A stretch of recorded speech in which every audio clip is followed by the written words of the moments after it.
Hey, everybody, and welcome to the Giant Bombcast, episode 798. Holy smokes, away from 800. What?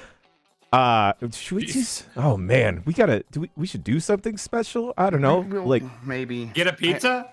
Yeah, let's get a pizza. Let's have a pizza party. Pizza party. The Giant Bombcast, arguably the best, the brightest, and now maybe the earliest podcast on your Tuesday mornings. Giant Bombcast.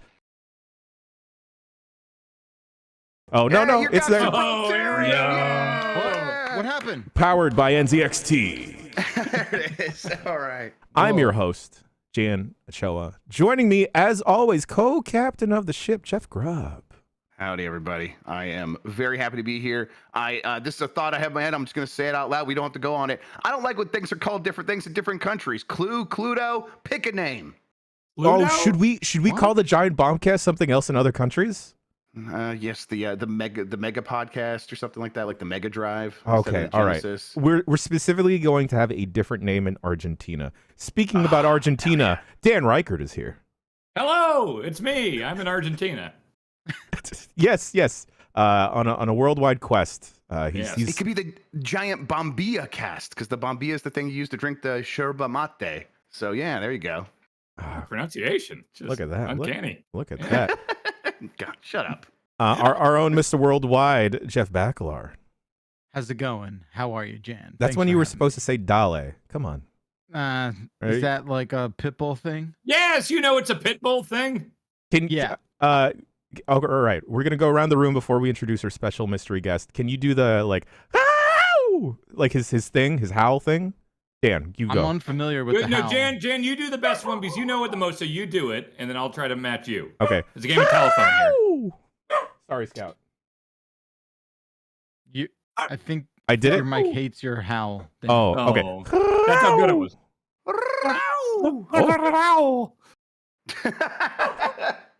Wait, Dan, is that you rolling your tongue? Like, Yeah. Oh, sorry, Scout. Okay, no more Pitbull. All right, no more Pitbull. Okay. Yeah. All right. There you go. I'm sorry. Bakalar, you need to do it now. We can't continue the show. Oh, that was pretty good. That was pretty good. Thank you. He is our Mr. Worldwide. And that is the only way to welcome our special guest, our dear friend, Nikki Grayson. Hey. Oh, look at that reveal. Hey. Thanks for having me. Thanks for being here, buddy. I'm happy I don't have to do the banker voice from Deal or No Deal anymore. I miss it. It was good. Oh, okay, it's back. Yay. I was just closing my eyes and was transported somewhere very, very pleasant. Yeah. Just a lot of briefcases. Howie Mandel was there. The most pleasant thing I can imagine. Do you think those were like shoot briefcases in Deal or No Deal? What do you mean? They were physical objects, yeah. Well, yeah, but like, did they buy them from a store or were they made for? They were sourced. They were sourced for the show. Yeah, It was like a warehouse, and you got a deal on them when you buy 25. Yeah. Mm-hmm. Or props person, sure. Yeah, they probably just got they ordered a whole bunch, or they had a briefcase guy. They like their briefcase guy. Howie Mandel. Howie Mandel, Yes. yeah. I think Howie already had the guy. I think the idea came after he came into the possession of many briefcases. What am I going to do with all these? It's like, Howie, we need a show idea. We want you to host. What do you got a lot of? It's like, Nikki. I got all these suitcases and these pretty ladies. What do we do? Welcome to the Giant Bombcast. Thank you. We have you here because you are now helping us out in a very major, significant way. Nikki is going to be helping us with our social media jazz because they are an expert in social media, as well as helping fill the Minotti slot. God, I hate that I just said that. The Minotti slot. I don't know about that. Folks at home, look at me. I can promise you, I will never fill the Minotti slot. Well, the Minotti slot is Mike Minotti's new political talk show he's going to do every morning here on Giant Bomb. Yeah. And he's fine looking at his phone when he gets uncomfortable with a question. I don't like any of this. Yeah, but Nikki, you're an expert in all things social media, and we thought, hey, we are terrible at that. And thanks, major shout out. We're all learning. It's all fate. It's all We're fake. all learning. We had a meeting yesterday with Nikki, and then Nikki took lead and was asking us all these like very well prepared questions, and I was sitting there thinking to myself, holy shit, what have we been doing? Thank God for Turbo Sean for being able to edit shit for us, because otherwise we wouldn't have squat. Yeah. We're all old. They're all old. I'm not, Dan. Take me out of that. Jan, you're less old. Okay, That's true. I'll take that. I'm approaching old. I'm approaching 30, and at which point I'm just gonna have to say I'm old. Is 30 old? Is that the line? No. 30 is the line. 30 you can't win 30 under 30 after 30. So Exactly. yeah, basically. And if Forbes doesn't want me, who will? You know? Yeah, exactly. Right. Do they Okay. do 40 under 40? If they have 40 under 40, I have a year to get something together. They don't do that, Dan. They don't? Damn it. Nope. It's not Well, impressive not anymore? impressive. We It's can not make our impressive. own. We can make our own 40 under 40. Giant list. Bomb's 40 under 40. Yeah. Can I be the How about number a one? 50 under 40 50? under 40? Well, Can I do it's the like one under 40 and it's just me? it's unranked, but you are like the first one. Mhm. Yeah. Oh, okay. I'd like to Yeah. rank it. I want to beat some people. Oh, okay. We'll just say in no particular order except wherever Dan is, the people before Dan are not as good as Dan.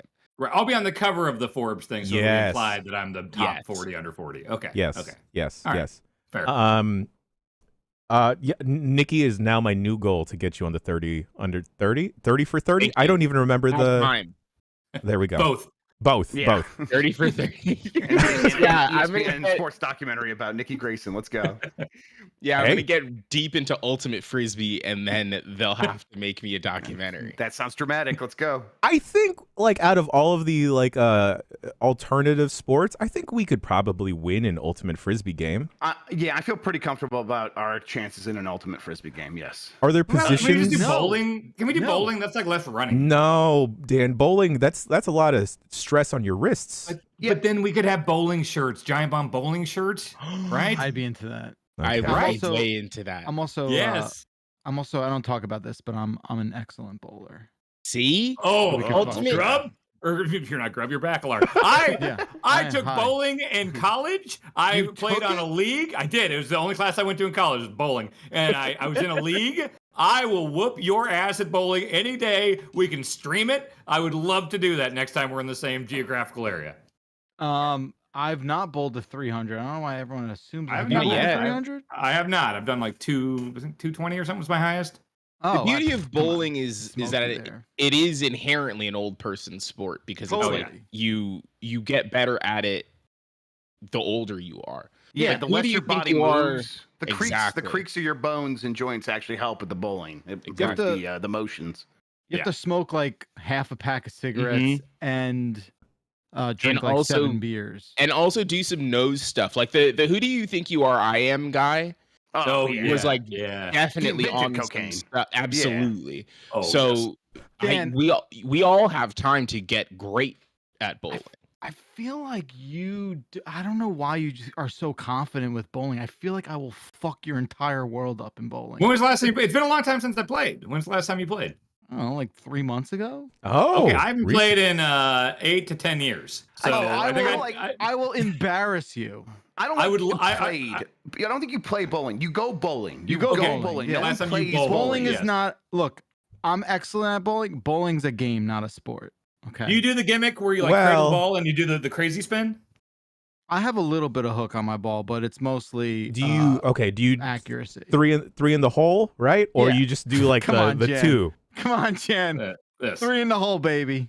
Let's Yeah. go. Wait, do Yeah. people do 2 in the hole? Yeah, Yeah, like my it's- buddies, they will do like the middle Just and the ring in the yeah. middle. Yeah. Mm-hmm. Yeah, Have people y'all do some seen the crazy people shit. who will fucking spin it like that? Yeah, my Yeah. no. Some people cradle it like a little baby. Yeah. one of my I best think- friends, I think, tore his Achilles bowling because he like has too much twist. Oh shit. Whoa, God. that's nuts. For a long Yeah. time when I was a kid, I have this very distinct memory of going to a bar mitzvah for my friend Josh at Shouts out Lucky to Strike Josh. Bowling. Shout out to Josh Rosenberg. Lucky Strike Bowling. in Hollywood and Highland for his bar mitzvah, and I was like, I've invented a brand new way to bowl, and I put my fingies in, but then I went this way. Oh no! Which the was backhand slap. the backhand kind of like down the, and that's really bad for the human form. Yeah, like wrist not- has got to be bad. not we designed call for that the cup check. You gotta like just try to check it to see if it's got a Right. cup on. Yeah. Okay, all I right. just got So that, sorry. we have to do a triathlon. So it's going to be bowling, and then what's the second and third Jeopardy. sport? Okay. Jeopardy. Oh, it's an Good. exercise of the mind as well. Yeah. Yes. Between between you, Dan, rounds, yeah. and Bacalar. Like, What's the Zelda thing? The Triforce is like wisdom, power, and Courage. Heart. Courage. Okay, then we got to base it. We'll call it the Triforce. The Triforce Athlon. That's How about good. Oh, ping wow, I like pong? that. Ping pong. Is Oh, the third. okay. Is that wisdom? We don't want to. Yes. We don't want to get on the table tennis. Excuse me, Bacalar. Dude. It's table tennis. Table tennis. I was on a team when I was 10 because my parents thought I was too chubby, and they were right. And they were like, "You don't want to play any organized sports. Let's just enroll you in table tennis." And then everything clicked. See, dude, table tennis rules. I feel like Dan, you're probably too much of a, I don't know, spaz for that. What do you think? Can you- My goodness. Okay, what Goodness about a gracious. neutral ground and we go pickleball? Oh, All right. right, that's a big table thing tennis. now. Has My anyone here mom played plays that. pickleball? My mom yet. plays it obsessively. Okay. Is she good? Can she teach I have us? no. It's just her and her husband get drunk and play pickleball. I don't know what it entails. I That's like racquetball. I used to play racquetball in college. That was great. It's like that, Oh. but outside. Does it have the big wall you can bounce off of? Because that's the fun thing is you can just hit the shit out of a racquetball and it's not going anywhere. It's just going to bounce around all cool. You It's don't want to do that. I feel Y- like you and running around, you're just not gonna. I need to I get know. back into. I'm aiming to get back into moving around. My Oh, okay. I feel like see. you've, Really you've been heavily sitting for considering 7 moving. years. I've been moving for 4 months. I need to fucking move my body around. You're like Grandpa Joe and Willy Wonka. You haven't stood in fucking 20 years, I dude. know. God, I'm Is feeling it. pickleball similar to what is it? Badminton? What's the one that has the birdie, the little thing That's- that like that's badminton. That's a That's shuttlecock. You're talking shuttle, about yeah, badminton. shuttlecock. Thank you. It's a- Is it like that? It's a racquetball ball, and I think it's played on the inside rectangle or a court the size of the inside rectangle of a tennis court. Yeah, I Yeah. know that there's a lot of like There's a kitchen. suburban strife Yeah. about like repainting tennis courts to be pickleball courts. Yeah. and all the It's- tennis players are like, not on my turf. And Yeah, I'm There's a currently kitchen in- involved. Here in Johnson County, Kansas, there are a million places that have turned into pickleball courts lately. There's Yeah. a big thing around here. Very So, suburban. Small Paving tennis, paradise. big table tennis is what it is. Yeah. I'm down for that. So it's like yeah. ground tennis then. Ground Yeah. tennis. I mean, Maybe Rockstar will release Rockstar Pickleball before Okay. GTA 6 comes out, and then Well- to prepare the world for the impending pickleball takeover. yeah. only if they get a pickleball court like at the Rockstar offices and like the Hausers get really into it and then they're like, Yeah. Like, yeah. We're coming back just for pickleball. Yes. Get the band back together. All right. If Well, anyone can do it. yes. We've put it out into the universe, so it is now going to happen. I feel like unintentionally we put out a lot of good in the world and Mhm. bad. Mm. But it's good times. It's good times. Nikki, I realize I introduced you, and there may be folks out there that are not familiar with you. And you want to give us like a quick elevator pitch? You were Yeah. you hung out with us during Summer Game Fest On But, the couch, on the yes. couch? Barley and Barley? and Barley. She's here. She's in my lap. She'd be Yeah. mad, but I'll show y'all her later. That's a tease. You see, this is called stick retention. around. So like now if you're here, now you're incentivized to stay. I'm Nikki. Hello. My pronouns are they, them, just for folks in the chat. I'll fight you. I won't, but those what they are. And yeah, I used to be at fanbyte.com as the brand editor there. I'm working part-time also for Mark's Big Green Chat app. But I'm very excited to be here at a place I care about. Doing stuff I care about with people I care about. Yeah, I've got a background in social and I play a bunch of games and I'm on Twitter and all that stuff. So if you're trying to get a grasp on whomst I am, you can do that. I'll fight you about the NBA. Yeah. Or what else will I fight you over? over like what the best show on the Food Network is, we can do that. But yeah, any of that stuff, eager and excited to be here. Jan's camera passed away. Oh yeah, that happens. God damn it! Jan's camp. Why does it? You spend X amount of money on a nice camera. Did you get the dummy? I didn't get the dummy. It's my bad. Dummy.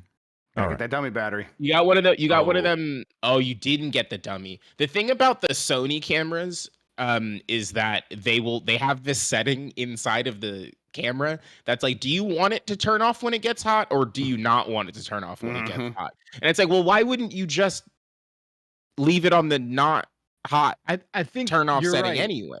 I think there's something, I don't know. I think there's like something going on where like people are like, well, I could damage it if it stays on for two. But like, I've never heard of that happen. No one's ever broken a camera before. No, that's right. Come on. In the history of the world. You can't. No.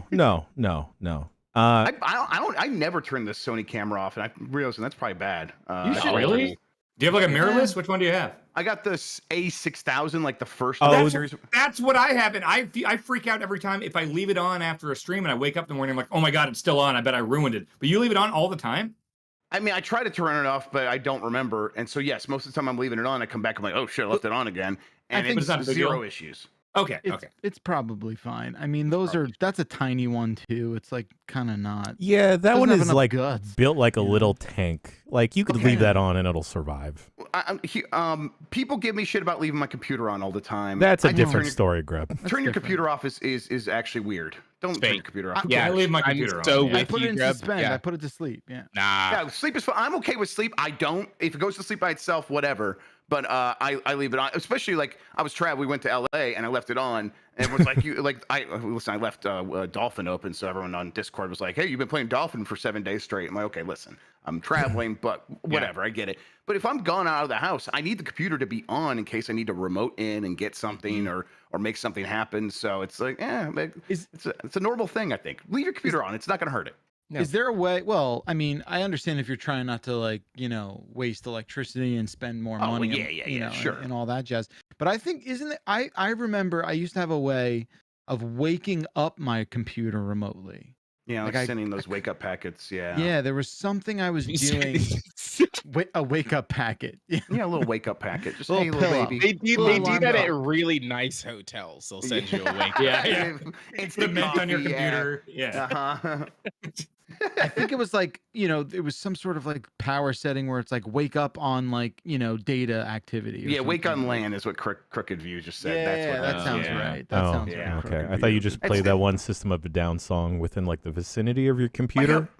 Yep, just chop suey and your computer turns on. It's like, whoa, what was that? Oh, hi.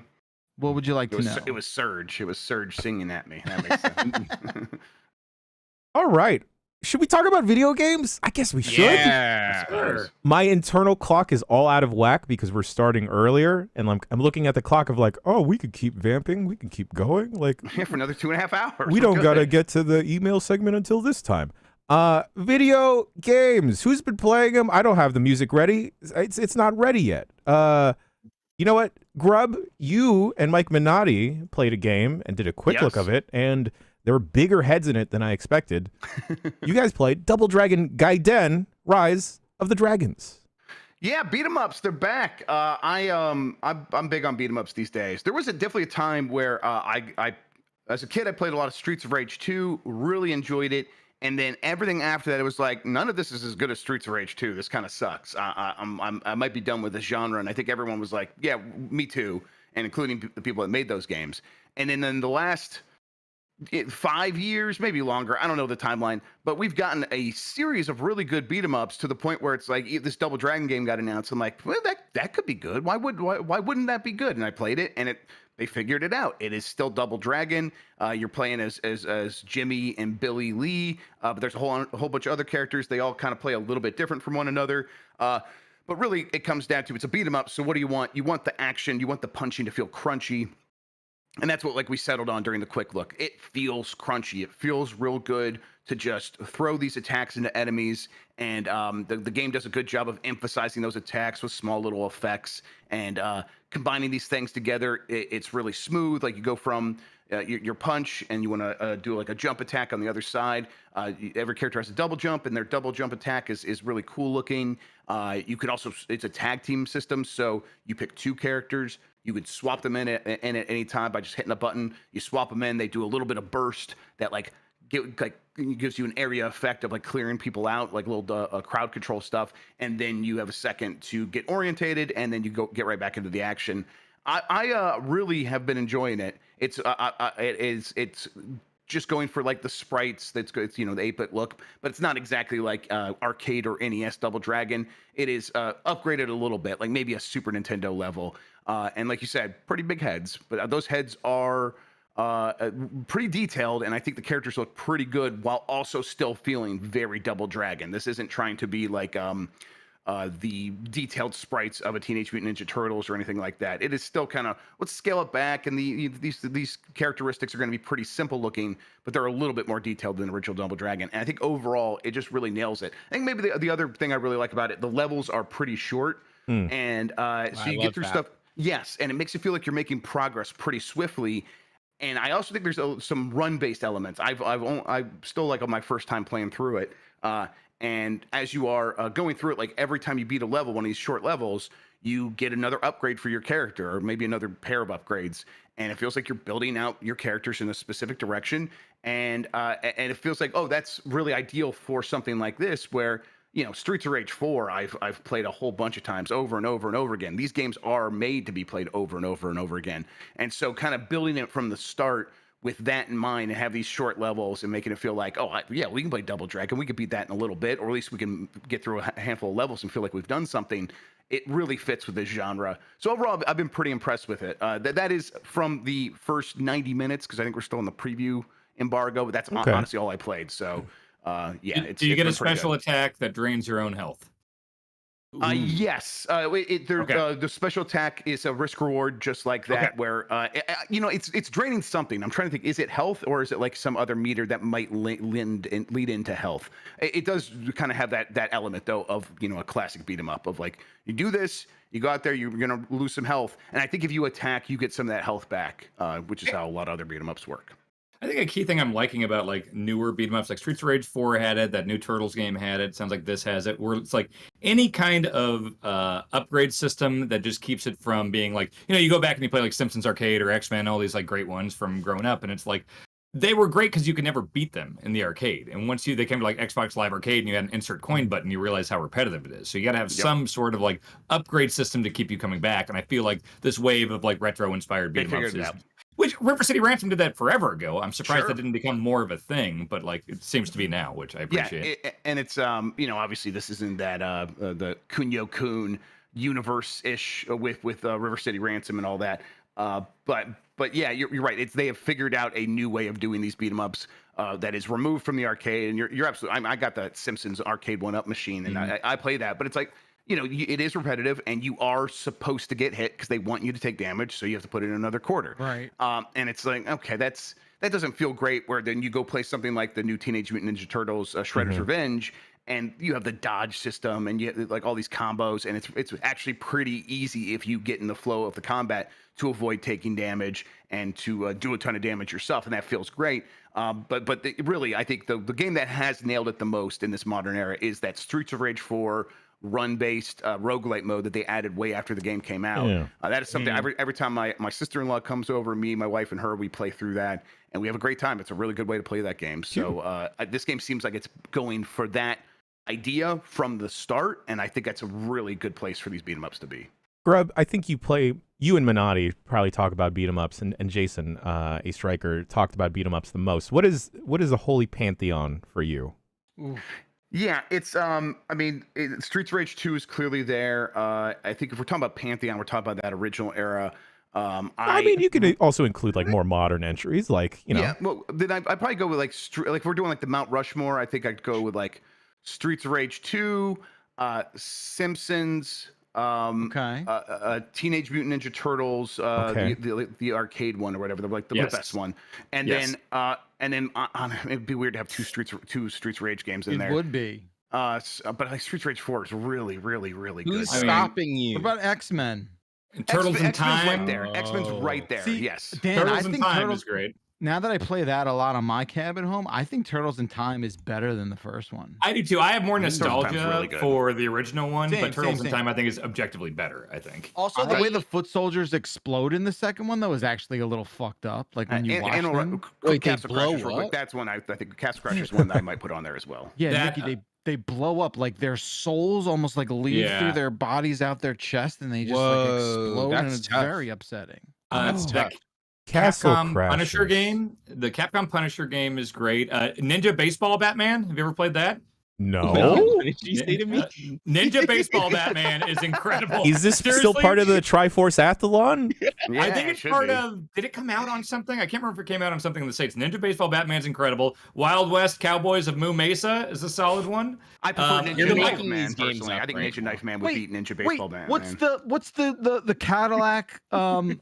Dinosaurs and Cadillacs and Cadillac. Dinosaurs? Yes, dinosaurs Yeah, and yeah, Cadillacs, yeah. This is Yeah, all no, old those are- people all stuff, the ones Nikki. you're I'm mentioning sorry. are- Yeah, I have no idea what the fuck any of these lads are talking about. All of You these gotta got left check out of the Ninja Baseball Capcom Beat 'em Up Batman. bundle. Because the Beat 'em Up bundle had like a bunch of great Capcom beat 'em ups, but they didn't have any of the licensed ones, which Cadillac's a license. So it's like, man, I would like. I did see that at that arcade in Chicago though, and played a little bit of it. It was pretty cool. I was at an arcade bar over the weekend, and I saw. I had seen like the 6-player X-Men machine before, but I didn't like ever like look at it like for real. And I realized that it was like an ultra wide CRT in there. Yeah, And I And was like, what the fuck? it might But be it's a mirror. 2 CRT. Oh, is it a mirror? Yeah, Imran sent me an article that was diagram? like, yeah, it's like it's 2 CRTs with a monitor Yeah. with a mirror Whoa. in between, and That it like sounds right. it like basically tricks your eye into blending the 2 screens at the gap. Because I looked at it for so long that like I'm pretty sure people were looking at me look at this machine and they were like, has this person ever seen a video game before? Like, what's the deal? But I I was actually literally looked just this up. trying to figure out how the screen worked. I think one time I saw one that had the mirror must have been misaligned, and so I could Yeah. tell that it was Sometimes just they're- CRTs, but I Yeah, didn't yeah, yeah. I didn't realize it was actually a mirror in there. It was like 2 CRTs. Did they like smush them together? That seems weird, but I guess they figured it out. Okay, Nikki, that what was makes more sense. the cab that was doing that? The X-Men X-Men. 6-player. Yeah, the yeah. extra Big wide one. guy. Yeah, Yeah. yeah. I can't believe we didn't say Final Fight. That's up there. Yeah, it's great. Yeah. Also, I like what Final about Fight. Captain America and the Avengers? As a like Cap that. fan, I'm okay. I like that game on NES because it's like better than it has a right to be, but it's like a Data East game and it feels cheap. Wow. Okay. Tell me how you Wow. really feel. I mean, I like that. I said I like it. What do you want from me? Do we have a definitive arcade beat 'em up thing? This is a selfish endeavor because I just want to like make a playlist on my cab here. Seriously, played Ninja Baseball Batman. I think Yeah, I I'm think sure Dylan it's would on love it there, too. so- It's really, more you say really it. weird. Ninja Baseball Batman. I feel like you're It'll incepting memories become now. Real, yeah, it'll become real. Can you say it a couple more times back to back for me? Ninja Baseball Batman. Ninja sounds- it Baseball does sound Batman. Look it up. Look at it. It's fantastic. I'm looking at it. Yeah. Yeah, It's real. crazy. It's crazy. It's a Yeah, thing. it's insane. It's great. You're like playing as baseball bats fighting airplanes and stuff. It's great. I have so many yeah, questions. I remember this. Oh, No, I it's think I have played this before. Batman, not Batman. Okay, Right. makes- Batman. Yeah, no, a man with No, bat. yeah, Yes, not yeah. not. got yeah. it, got it. These guys look cool. Yeah. There's a lot of cool dudes in that game. Are they fighting like a? Okay, the one enemy I'm looking at looks like one of the planes from Planes. Yeah, it has like a face and eyes and stuff like that. does. Yeah. Yeah. I'm often thinking about planes all the time. Everybody's always thinking about planes. That's weird, Jan. What the fuck you talking about, man? Planes. Oh my god, planes? Oh, Oh. Your plane? yeah, Oh, man. planes. You know cars, Bacalar? Yeah. Go on. Yeah. Okay, now imagine if they were planes. Why are we doing this though? No, money. we didn't Like, do oh. this. They did this. Yeah, Disney did this. Was it? That's a It is Disney a movie? Disney. Yeah, right. Wait, Yeah, is this a real Planes? thing? There's a Planes movie Yes, like there's a Cars? Planes Yes. movie. It's in No, the Cars it's not. universe. It's called it was direct to Planes. DVD. Yes. Oh, that explains. Guess- The it. Okay. second one, Planes Fire and Rescue, was in theaters though. Yeah, yeah. Who Guess. are the voices? Okay, all right. You want to know who the top build cast is here? Wait, can I Please. guess? It's what's Larry Courtney the Cox's Cable brother? Guy. No, he was No, a that's regular Cars. No, car. he's a Cars. Oh, he's a car. Okay. Were you saying David Arquette, Grub? Yeah, David Arquette. Yes, it's Okay. David Arquette in there. That So- feels right. So when you look up Planes 2013, you know how Google will automatically surface the top cast. We got nothing but heavy hitters here, Okay, Yeah. let's see. and I'll it. start from the bottom, go to the top listed. We got Brad Garrett. Okay. Oh, Okay. from a Ray Romano show thing. Yes. Yes, Mhm. everybody loves Hey-o. Raymond. Raymond, that guy. Yeah. Oh God, that was good. That That's was good. really good. It was like he was here. Everyone. You do have Brad Garrett energy. Yeah, he's the Brad Garrett of Whoa. Giant Bomb. Wow. Yeah. Wow. I've always, Tall I've man always energy? thought that. I've always Wait a thought that. minute. Yeah. Wait a minute. I have sleepy, tall, goofy energy man. Yeah. Right? Yeah. Yeah. Just if Dan says something, you're like, no, that's not gonna work. I think he's more. No, he's more the putty of Giant Bomb. I think. yeah, Oh, I'll take that. I'll take Putty. I'll take Putty. yeah, because Putty also loves the devil. Look, Peter. That, Right, yeah. right. And the Yeah. devils. The devil. Yeah. Yeah. It's all Uh, there. Next, we have John Ratzenberger.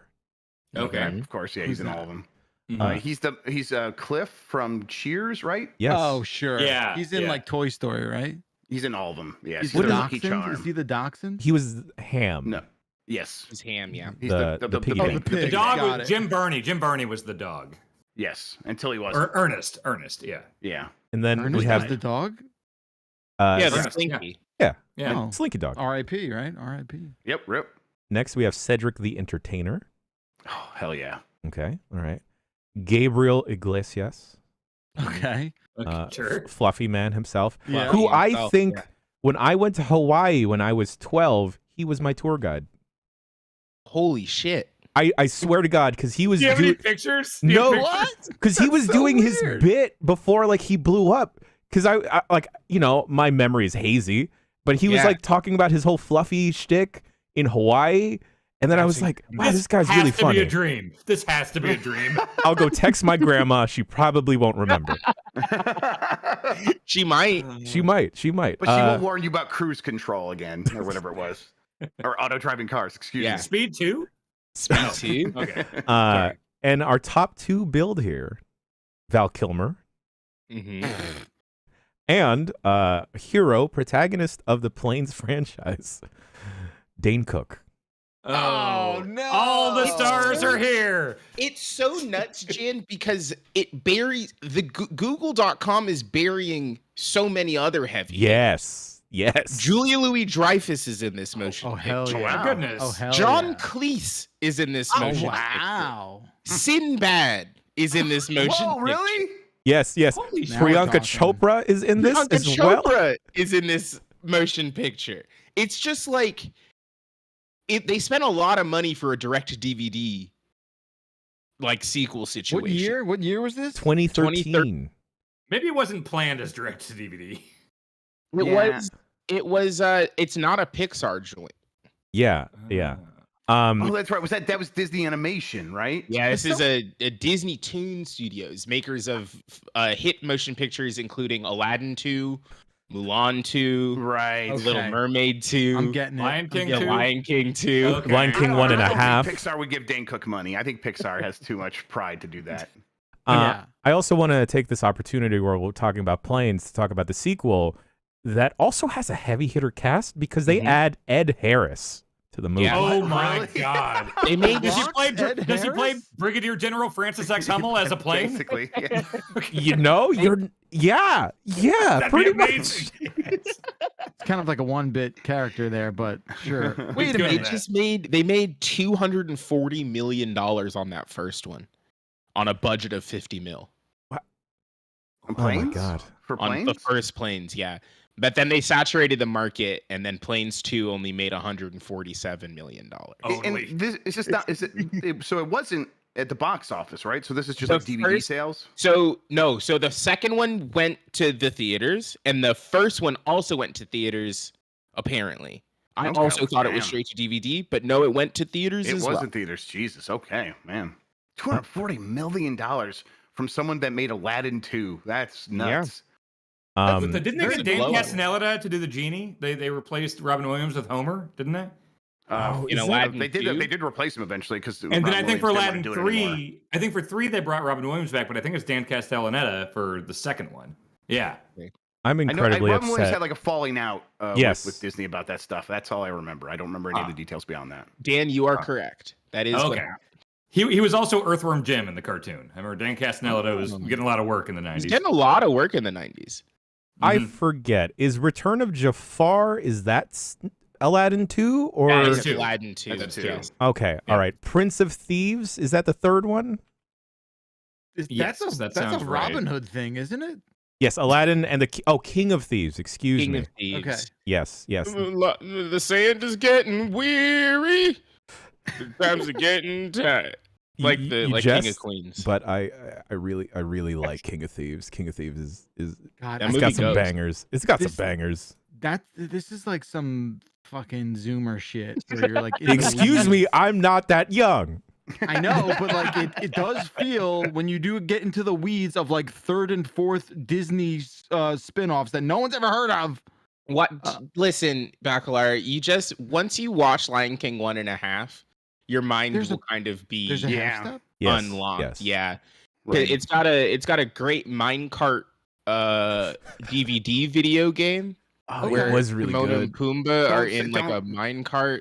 You got to And- stop saying that kind of stuff because people want us to play for Blight Club DVD menu games. Oh fuck! Oh, Y'all should do that's that. fucked up. We That's- should do that. That's fucking That sounds up. great. Do that. Oh no. What's the Oh. worst that could happen? You I have haven't been fun. punished enough. Yeah. I play play the- list. the- Let's come up with a list of them. The We'll Google see. Chrome dinosaur game when the page won't load. You just Yeah, click and make the there we dinosaur go. come. That's Yeah. way better than a DVD menu game. Yeah. That's true.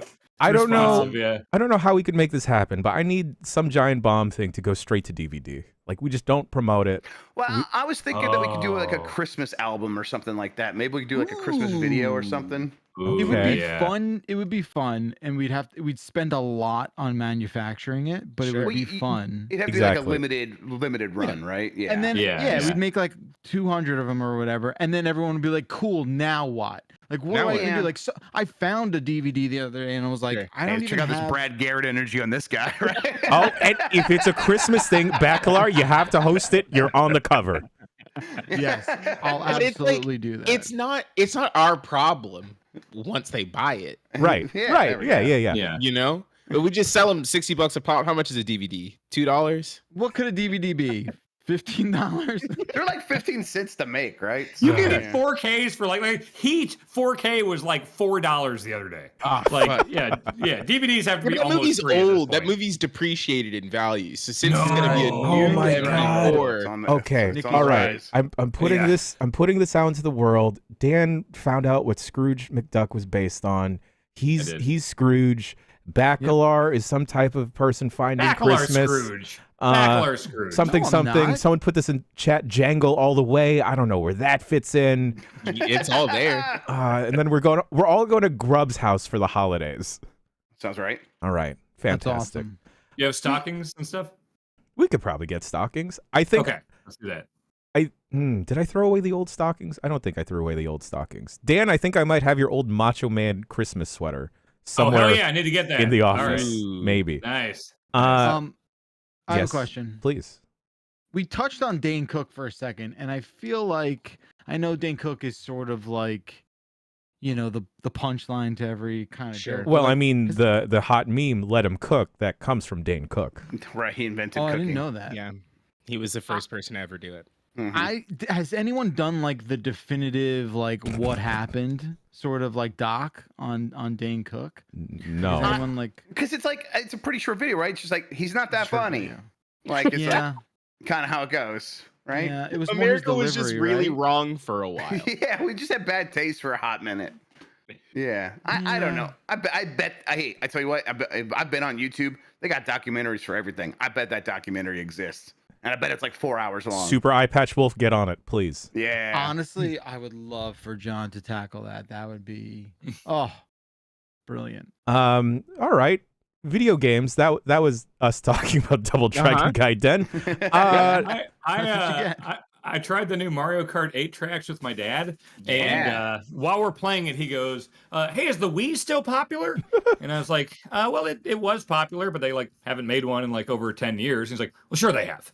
And I go, "No, it was like 2 consoles. They did the Wii U after that, and then the Switch, and they haven't made them since 2012, 2013." And he goes, "Dan, yes, they do." I was like, "Dad, they don't make it anymore." He goes, "Dan, you live in your own little world. Not everyone's like you. Not everyone wants to spend $500 to get the fancy pants new Switchy Witch. Some normal people just want to like spend a little less and still play some video games, and they're definitely still making Wiis." And I was like, "Okay." Like, I just don't, like, where do I go with this? I don't know what to do here.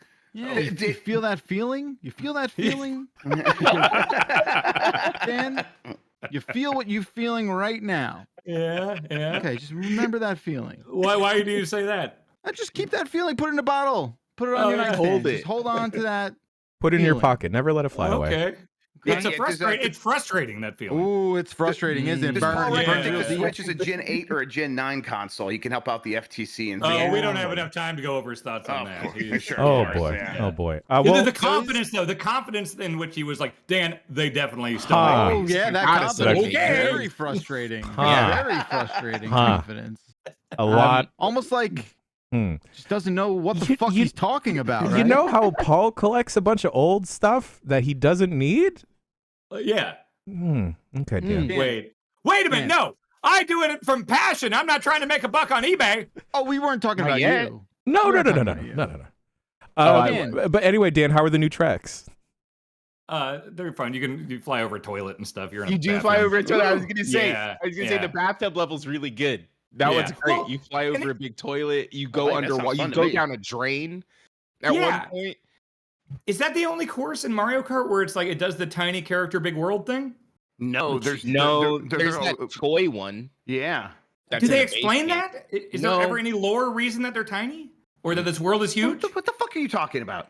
Because I love that genre. The Tinykin, Toy Commander, Chibi Robo, the tiny character big world type situation. It's a fun, whimsical time. I just need some sort of lore reasoning. You need Mario Kart to have lore? I just need to have some context as to why we're tiny. You want to be Honey, I Shrunk the Kids, don't you? I want to Honey, I Blew Up the Kid and play the hard rock guitar from the hotel. That would be hilarious. Remember when the kid did that and it made guitar sounds? All over the place. You're all over the place. I think had a lot of Mountain Dew this morning. I think it would be fucking sick if every Mario Kart track had like 30 seconds of lore. Yeah. Yes. Just a little thing that plays at the beginning, just a little intro video. You can skip it if you've seen it before. Yeah. No, unskippable. Here's the deal with Rainbow Road. Here's the deal with Ghost Valley. It got haunted. Like we got explanations as to like how the guy from Tekken ended up in Smash, right? Like he showed up and then it was time. But we don't get those explanations. Why Link there? Yeah, why Link there? Or in Mario Kart. Yeah, in Mario Kart. Like why Link there? Yeah, just a portal showed up. I don't know, Midna warped him or something. Just give me something. I mean, if he's anything like my Link, he's putting off finishing the game and he's doing anything else possible to avoid actually going to those credits. I am 115 hours into that game. I've done like 114 shrines. I've done all 4 of the dungeons. I've done like I could walk up to like Ganon right now, and I'm still just like wandering Hyrule, just waiting for a beep on my shrine sensor thing. I don't want it to end, so I keep doing every single quest. I have something that's going to make y'all take it back. Take the job offer back. Oh no. I was like, I played 15 hours of that game and put it down. It's fine. It happens. That's okay. It's because I had literally 4 days prior had just finished putting in 70 hours into Breath of the Wild. And I think I burned myself out. Yeah. I was going to ask if that's what you did. Honestly, I was like, if I had to guess, I was going to say you probably just played Breath of the Wild. Yeah. Because I think people have mentioned they've done that and they went right into Tears of the Kingdom. And in that context, it is far too similar. For me, like having, the 7-year gap, and going back and be like, oh my God, I remember all this stuff. This is amazing. I can look how it's changed. That's cool because it's like I do want to go back and play that game. This is a cool way to do that. That was not on me. But back to I could never do it back to back. That's way too much. So I don't blame you at all. That's specifically why that's why I didn't play through Breath of the Wild again at any point, because it's like I know Tears of the Kingdom, it's still gonna be a couple years away, but I want that to be as much of a gap in between. Like I totally get that then. Yeah. I think Brad was like playing Breath of the Wild. He's like, I want to beat that first, and like everyone else is like playing Tears of the Kingdom, and he's like still playing Breath of the Wild. I'm like, I can't wait. Move. I know. I'm like, I can't wait to hear Brad's like his thoughts when he goes to Tears of the Kingdom. He's like, I don't like this very much. I'm like, well, what the fuck were you expecting? Too much of the same game. Exactly. Is that Brad Garrett? Is that who is playing Breath of the Wild? Sounds like Brad Garrett. You know, he was talking about Brad Shoemaker back. Oh, Zelda. You playing more Zelda? All right, Raymond. Okay, Raymond. Is that show good? Should I watch that? Is that the boomer? Yeah. Oh, now's the time. It's time for an increase. You should get it. When it was on the air, my grandpa asked me once. He was like, "Danny, do you watch the Raymond show?" And I said, "No, I've never seen it." And he looked really disappointed. And he goes, "Something wrong with your brain." That's a great review. That's a great review. Super funny in that show. That's like truly. Did you watch Malcolm in the Middle, Jan? I think that's your better bet. No, because I don't like Frankie Muniz. Oh, okay. Listen, I don't blame you. Race car driver Frankie Muniz. He drives cars. Because he was in that one movie with Lizzie McGuire or Hilary Duff, and then I was like, I want to be a secret agent with Hilary Duff. Why can't that be me? It's just a jealousy-based thing. Yeah, this is jealousy-based. You wish to be Agent Cody Banks, and then realize that was not a possibility, and then just have harbored. He races cars now. He was gonna do thing, right? Like a child. He probably still looks like a kid, right? He does, yeah. He's got that face where there's no way he looks like an adult ever, right? He could be 60 and not look like an adult. That's like most like child actors, that like male child actors in Hollywood. They always like try to get them like with baby faces so they can like look younger and yet actually still listen to direction from like a director or whatever. And so they always end up like looking like little kids for their entire lives. But yeah, Frankie Muniz has got a child face. I thought he's kind of out there, huh? Right, Frankie Muniz. That's my understanding these days. You know what else is out there that y'all played on Friday to bring it back to video games? Thank you, Jack. Exo Primal. Yeah. Now we're talking about real video games. Yeah. I had so much FOMO seeing you guys deal with a cube. I didn't realize it was like a PvPvE. Yep. But Grub, Dan, and Nikki, you've played Exo Primal? Played quite a bit of Exo Primal.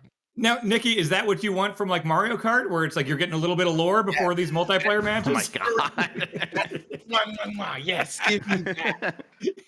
How's your analysis map or whatever going? Looking great so far. I've learned a lot.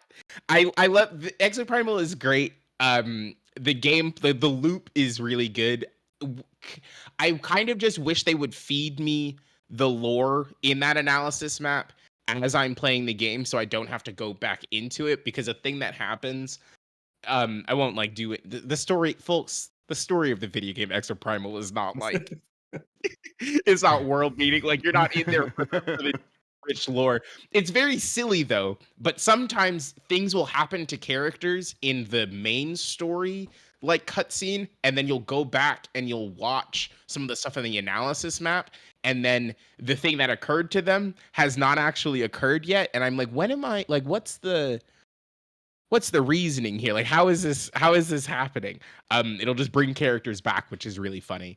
That game is really silly. It's just Gambit. Now, Nikki, have you played enough to like? I've been seeing some people tweet that like as you go on and get more stuff unlocked, it starts doing some wild stuff with like introducing like entirely new modes and maps, and like it like changes the core game in ways that maybe we wouldn't expect. So I'm not like super far in. I've played maybe 25 matches or so, but there are like I was playing a match and the game was like, I was like all ready to go, except then it played a cutscene, and then they were like, "Hey, we found this really big hammer. You're gonna need to use the big hammer to drive a cube into the ground 3 times." What? And Yeah, and then it's like the Leviathan's all like, it's time for a dinosaur cull mission, and then you're like, great, that's so sick. Except you run really slow when you have the big hammer. Except the big hammer squishes a lot of dinosaurs. And then at the end of every round, you have to race the enemy team to like drive the cube into the ground. And then when it transports you to a different dimension, there are so many other. Like, because the default one, right, is like you run around, you do the dinosaur cull missions, you kill X number of dinosaurs X number of times, and then they're like, here's the cube.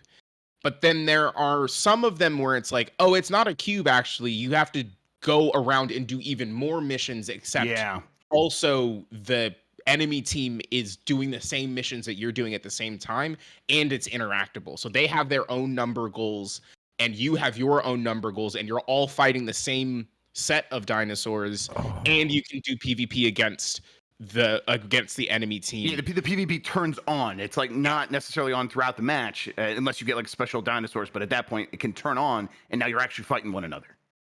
It does a lot of really cool stuff. It is really interesting to me that it took, I don't know how long this game has been in development for. But I played a little bit of Overwatch like a couple of weeks ago because it had been a really long time. And that game feels the exact same as it did when it came out. Like no new ideas have kind of come out of that take game. away one of the player characters. So Correct, that's 5-on-5 versus 6-on-6. Big changes. Huge changes. But this game does so much with the class-based 5v5 like ability third person like shooter situation that I'm like, it's staggering to me that a game like Overwatch has stagnated as much as it has, because like, I don't know, just put a bunch of guys on the screen and make me fight them, and then sometimes I fight the other team. Like it's not that complex of an idea, but Exoprimal does it so well, and I don't know, it's just so silly. It's so PlayStation 2 to me. Oh, I love that. Okay. Put that on the box, because then I'll buy 3 copies. The selling point. Yeah. I saw chat saying that there are these like raid boss fights where then suddenly you're friends with the other team and you're all fighting this boss together. It's like, it sounds awesome. big dinosaur. Oh man, I didn't know there was that much more to it. I thought we had seen everything. This sounds, I had a lot of fun with it, and it really came down to the action was good. The amount of communication required by the team is it's not super high, but there's enough there to like keep it engaging. And so you can just like say, hey, we're going here, and everyone's like, okay, cool, I understand. We immediately get it, and that's nice. So it's like it feels like a good casual multiplayer game, which makes it a really good fit for Game Pass, which I can be a pejorative. I don't mean it as a pejorative here. I mean it's just like, oh, it'll be easy to get a bunch of friends to come play with me, and the game is a good fit for those kinds of people who might not have been looking for an Exo Primal to be like, oh, I'll give this a try, and they can have fun too. And so I've been really into it. I'm really glad we spent some time with it on Friday. Really good. Jan, your mind is so fucking huge. You've got the biggest production brain on the internet. Nikki, you're far too kind to me. You're far too kind. Your mind is huge. But yeah, it's really good. The skins I think are really funny. I cannot wait for the Street Fighter collaboration. When I saw it, when they announced it, I was like, oh, whatever, because I kind of like didn't really grasp the entirety of what the game was. But now that I've played the game, I'm like, oh, fuck yeah, put Ryu in this thing. Like, yeah, like I cannot wait to Hadouken some dinosaurs. Like I am amped for this. I love that every single round they say summoning raptors like 40 times. Yeah. Summoning raptors. And then a bunch of raptors get shit out of a portal in the sky. This is a good video game. And they don't just get shit, they like spill out in such a way that they like continue to tumble a couple of times before they stand up. And that just looks so cool. Yeah, wherever they're coming from, they're not ready. There's a mission early in the game where you do it plays as standard. I also think one of the things that is so good about the mechanical reveals is that sometimes you don't know that a weird thing is going to happen until it is actively happening. So you play a round that is entirely standard, and you get to this big bridge, or you get to this strip like at a marina, and then there's a river, and then there's a huge bridge in the distance, and then the camera locks on you and it's like, hey, look at this bridge. And then the Leviathan's like, ah, fuck, y'all are really fucking this up, folks. Watch this. And then a huge portal. It's that scene in the trailer where it looks like water, but it's dinosaurs. And then this huge like fountain of raptors pours out. And then the number comes up on the screen. It's like, kill 1,000 of these idiots. Oh my God. You're working with like numbers like 50 and 75 and 100. And then it's like, 0 out of 1,000, go. Yeah. Oh yeah. Ah, this sounds amazing. It's really sounds good. amazing. It's really Who else could they're doing Street Fighter? They put Mega Man in Exo. Yeah, Mega Man will be in there for sure. Mega Chris Redfield and Exo. Beautiful Joe. Yes. Dino Crisis lady. PN05 lady. Yeah, there we go. Yeah, of course. It is like the PvP stuff is actually pretty cool the way that they do. They like sprinkle it in throughout the PvE matches, and they're like, okay, here's a dominant, and that's like you being able to get a dinosaur power up that you can activate, and it's like it's like your ultimate button. You use that instead, and then you could turn into like a Triceratops or a T-Rex. And the one time I turned into a T-Rex, it's like, okay, we're gonna drop you into the map, and we're gonna immediately teleport you over to their instance, the other team's instance, so you can mess them up. And as the Triceratops, I had some success, and one time they just completely destroyed me immediately. As the T-Rex, I just killed them over and over, and it was so much fun. It's just rules, and it's like. And I know, okay, I've left this is like when we were trying to move the cube. I've left it. I'm like, so there's one less person on there, but I'm destroying the other team so much. It's like, this is a good balance of, it's okay to leave the objective because I'm going and messing up their objective. And I don't know, I really like that stuff. It works really well for me. There's a dinosaur in the game called Sniper Neosaur. Oh my God. Are you sure it's not Ninja Baseball Man? Baseball Batman? Ninja Baseball Batman. Yeah. like for the lamp shading of like, oh yeah, they're just regular dinosaurs, don't even worry about it. Like the weird thing in this game is that like you're a robot, like that's the weird thing. And then they're like, no, this one explodes like a creeper when you kill it. Is that cool? Are you excited about that one? This one is called the Sniper Neosaur. That's I really need dinosaurs to just invade all video games, because I thought Jurassic World would bring dinosaurs back in vogue. It did not. No. Yeah, video games should have like Shark Week and Dinosaur Week, where like every video game just suddenly gets infected by dinosaurs for a week. And Mario Odyssey. Yeah. Oh yeah. Oh yeah. Like I saw making the rounds an indie game. It was supposed to be a survival horror game, but instead of it being a ghost or a demon, it was just a giant T-Rex. And I need more of that. You know Joe what else Mac I need? Had some of the best video game dinosaurs. Remember Joe and Mac? God damn it, I'm old. Oh, sure.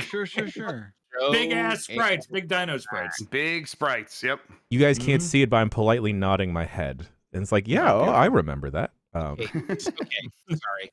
Joe and Mac, also known as Caveman Ninja and Caveman Ninja: Joe and Mac, is a 1991 platform game released for arcades by Data East. It was later adapted for the Super Nintendo, the Mega Drive / Genesis, Nintendo Entertainment System, Game Boy, Amiga, Zeebo.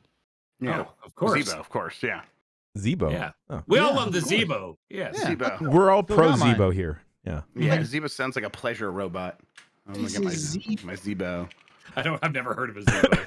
Well, Nikki, thank you for the deep dive into whatever Dan was talking about. Joe and Mac. Yeah, you're welcome. The kids love Joe and Mac. Speaking about diving, sorry, just let me read the first line of the Wikipedia for Zeebo. It is a 3G enabled entertainment and education system. It's got 3G, baby. What does that mean for education? I don't know. It's not even it's like a plastic bag, the console. It looks like a plastic bag.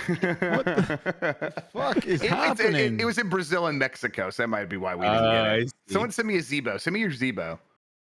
Don't actually don't send Grub your Zebo. I need your Zebos. The disambiguation sentence at the top of this page is incredible too, because it's for the To Kill a Mockingbird character, see this To Kill a Mockingbird character. For the iCarly character, see iCarly season 1. Wait, who's Zebo on Oh, iCarly? God, look at I that. don't know. Zebo iCarly. What the fuck? Oh, Zebo is that dinosaur guy. The Barney clone. Oh, right, Yeah, everyone's Zebo the favorite dinosaur. one-off character from iCarly. Oh, Yeah, That's man. right. Oh God, I'd love to dive back into iCarly, just like I've been diving into Dave the Diver. The segue worked better earlier, Yeah, but it then was Grub good. just had to go off about a I Zebo. had to go about my Zebo. You know me. He'll do that. Yeah. Yeah. Grub on a Zebo shit. Grub, you briefly talked about and described Dave the Diver last week, and I just wanted to chime in that I think this is my game of the year. Oh, incredible. Ooh, I know a whoa. lot of people really like Dave the Diver, and like you mentioned it the other day in a meeting, and I'm like, oh, but are you into it? You're like, I love it so much. I'm like, okay, so wait, did I accurately like describe the Yeah. loop, or is No. there a lot more to it? Like, what is hooking you? Got him, Grub. Good. Hooking, fishing. You know, huh? Mm. Yep. So it is kind of, it is run based, and it is kind of 2, 3, 4, 5-ish games in one, where each day you have 2 diving opportunities to dive in, and then generally you're just trying to look for fish. You will get different objectives to look for, mats and everything to upgrade stuff or to unlock stuff. And then after you complete those diving runs, you run a sushi restaurant at the end. Mhm. And it's Just great. Diner Dash. It's just Diner Dash. And then like because like Dave is a big boy. Dave's a big guy. And he has a dash when he's walking and serving at the restaurant, and it isn't really that much of a dash. It's just like a little bit of a hustle. Yeah. And Dave is getting a little winded. Mm-hmm. But it is one of the most fantastic loops in a game that I've come across, and I think it is because of that loop that I am hooked on the game, because I enjoy the fishing aspect or the exploration aspect, because you are limited to an oxygen tank, but you can come across more oxygen tanks, and then you'll quickly start seeing like, oh crap, I can't pick up the sea urchin, or I can't interact with this moray eel. Is that the right animal? Yeah, that sounds right. Yep. But then you'll come across like, oh, I got this toy hammer. I wonder what this will do. And it's just absolutely fantastic, because the fish that you catch and the different miscellaneous ingredients will feed into your actual sushi restaurant later. And then you're pouring green tea, you're serving sushi. It's a fantastic time. The art style is absolutely fantastic, because It's so pretty. it is so pretty, because It's so pretty. it's almost like a different take on the 2.5D that like Octopath has had Or a the stranglehold on. HD2D? Yeah, Yeah. the HD2D. And I forgot who in chat mentioned it, but the cutscenes, yes, Octo, the cutscenes are absolutely fantastic because of how it really meshes like the 2.5D really well, because all of the characters just still kind of stay in a 2D plane while everything else is kind of 3D. The writing is great. I love all the characters. If you name any character Cobra, it's probably going to be in contention for like top 5 of the year. Yeah, I think that's how it works. Yeah. I think it is only available on Steam, but it is fantastic on a Steam Deck. Yes. I meant to sleep early last night because I was like, oh, we're gonna start the Bombcast earlier. I should get some Z's. But instead of getting Z's, I caught way too many fish. Way too many fish. And then there's also like in the restaurant part, there's like the management aspect of it is way deeper than I kind of expected it to be. Like you can hire folks and they've got their own stats and they've got their own specialties, and like some people are better at like helping behind the counter, and some people are like in the kitchen, I mean, and then some people are better at like waiting on folks. Like there's so many things happening in this game, and it just sounds like if someone described it to me like 3 years ago, I'd be like, there's no way all of these systems like mesh well. But it like feeding a restaurant with stuff that you get out of the ocean is like such a simple loop that makes complete sense, and it's like it really works. It's a big year for fishing loops between, you got Dredge, you got Dave the Divers, or anything I'm not thinking of. There was another fishing game from last year that was a little emotional. Sega Bass Fishing, yeah. That's the one, yeah. I'm constantly, Sega Bass Fishing. The music in that? The controller, the Dreamcast fishing controller. I've got that. Hell yeah. Oh, hold on. I got to skip an ad on the placeholder there we go. I hate it when ads come over my face.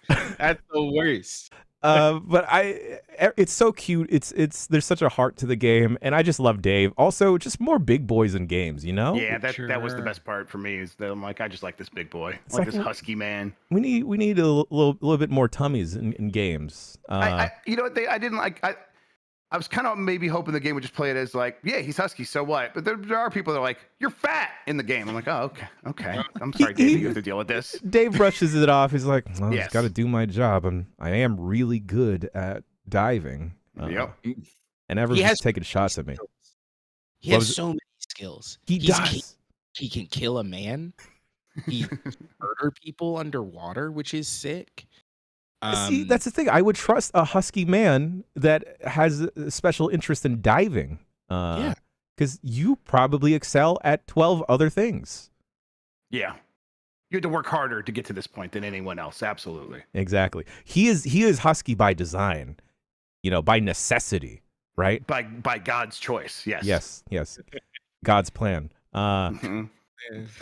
Before we get to what I believe is the game of the week, someone put down Mario movie vinyl? Yeah, I got the vinyl for the Mario movie. I figure I just pull it out here real quick just because I think... Grub's pulling it out. I'm pulling it out, everybody. Pulling it out and putting it in the Minotti hole. Oh, boy. I'm excited about it. The Minotti slot. Yeah, there we go. Coming this fall to giantbomb.com. Oh, it's a green vinyl. Oh. Yeah, I think the other one is red, actually, in there. So it's... okay. It's pretty cool. I just got a record player recently, and then one up. I am 8-bit. I don't think this is the one they sent me. I think this is the one I bought. But then I think they're also sending me like their special edition one that's like a different color. But I think it turns out vinyl artwork very, very good, and I'm very into it. It's like a lot of real estate. Yeah, a lot of real estate, and it's like half the reason to own it. And this is a really good package. It's really nice looking. But I just figured I'd show it off real quick to everybody. All the kids lining up to pick up Mario original soundtrack on vinyl. You jest, but do you know, Backlor, how the Peaches song has a stranglehold on the children? Yes, it does. I don't know if they're playing it on vinyl, but yes, I'm with you. They will be when they reach their vinyl phase in 2083. I think the Jack Black at the LA, what the fuck is the amphitheater? Oh, at the Hollywood Bowl. Yes. Yes. Well, that starts making the rounds this week. I saw where he dressed up like Bowser and did his live rendition of Peaches. It's very good. Pretty good. It's pretty good. Big fan. God, no, I don't need to get into vinyl. That's the last thing I need to do. No, I don't think you do, man. Real quick before we get to the game of the week, I fell into another YouTube hole of someone DJing cassette tapes, and it just seemed like the oddest thing to do. How? Yeah, so how? Similar to like a DJ deck, right, with the two turntables on the sides, the plates.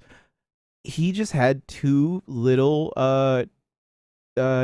tape decks that were exposed, and then on top of like the little tape decks slots or whatever, he would try and scratch it still, and then I was with getting a pencil? No, with his hands. And then I was getting really, really tense because I'm like, these tapes are going to snap. These tapes are going to snap. Yeah. That's like that's an original DJ Screw tape. What the fuck are you doing?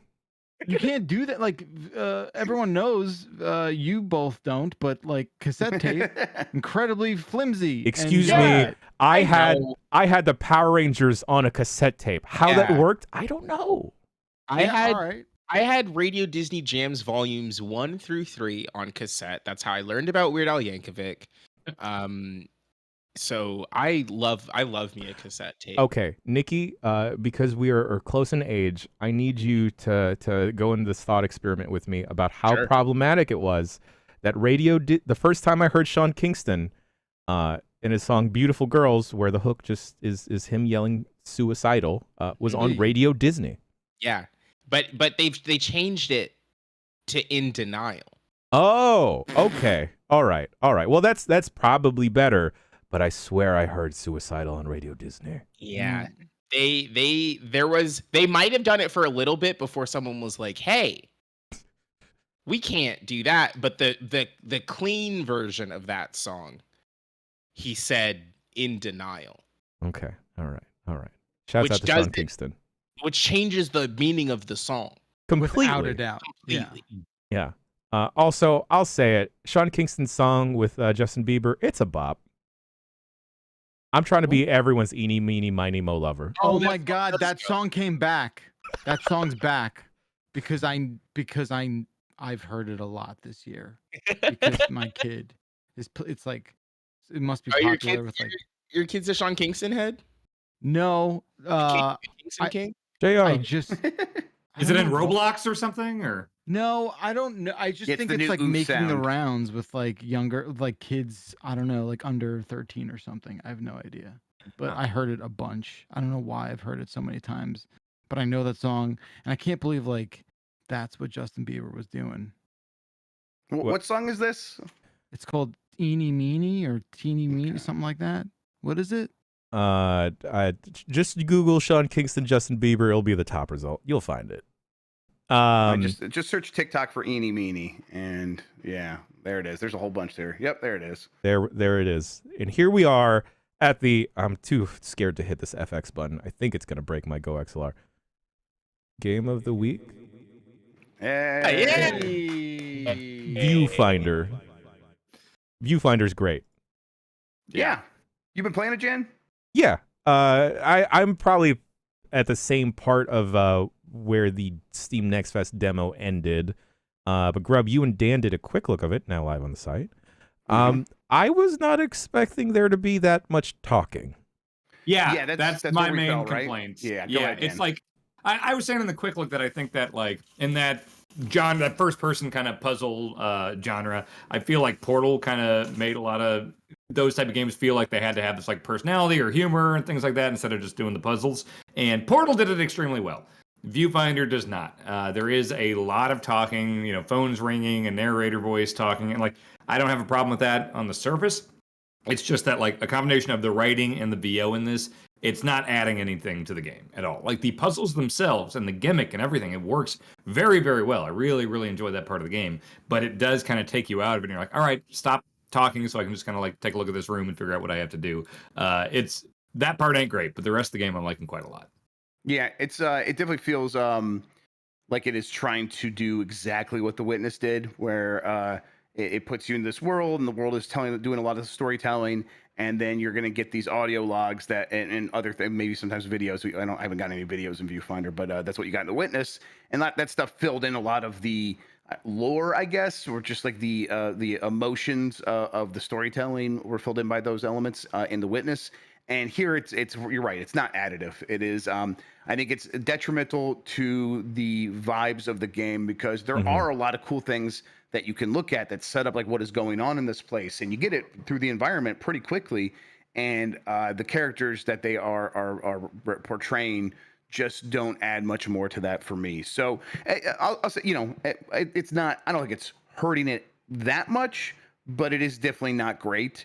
But there's not a ton of it either. There's some of it. There's not a ton of it. When you are solving the puzzles, they're mostly quiet. If you don't want to activate the record player that's going to play the audio log, you don't have to play it. You can just walk right past it, and that's an option throughout most of these things. And then you get into the puzzles themselves, though, and they are as good as what we did in the Steam Next Fest demo. And then they changed things up. There was the one.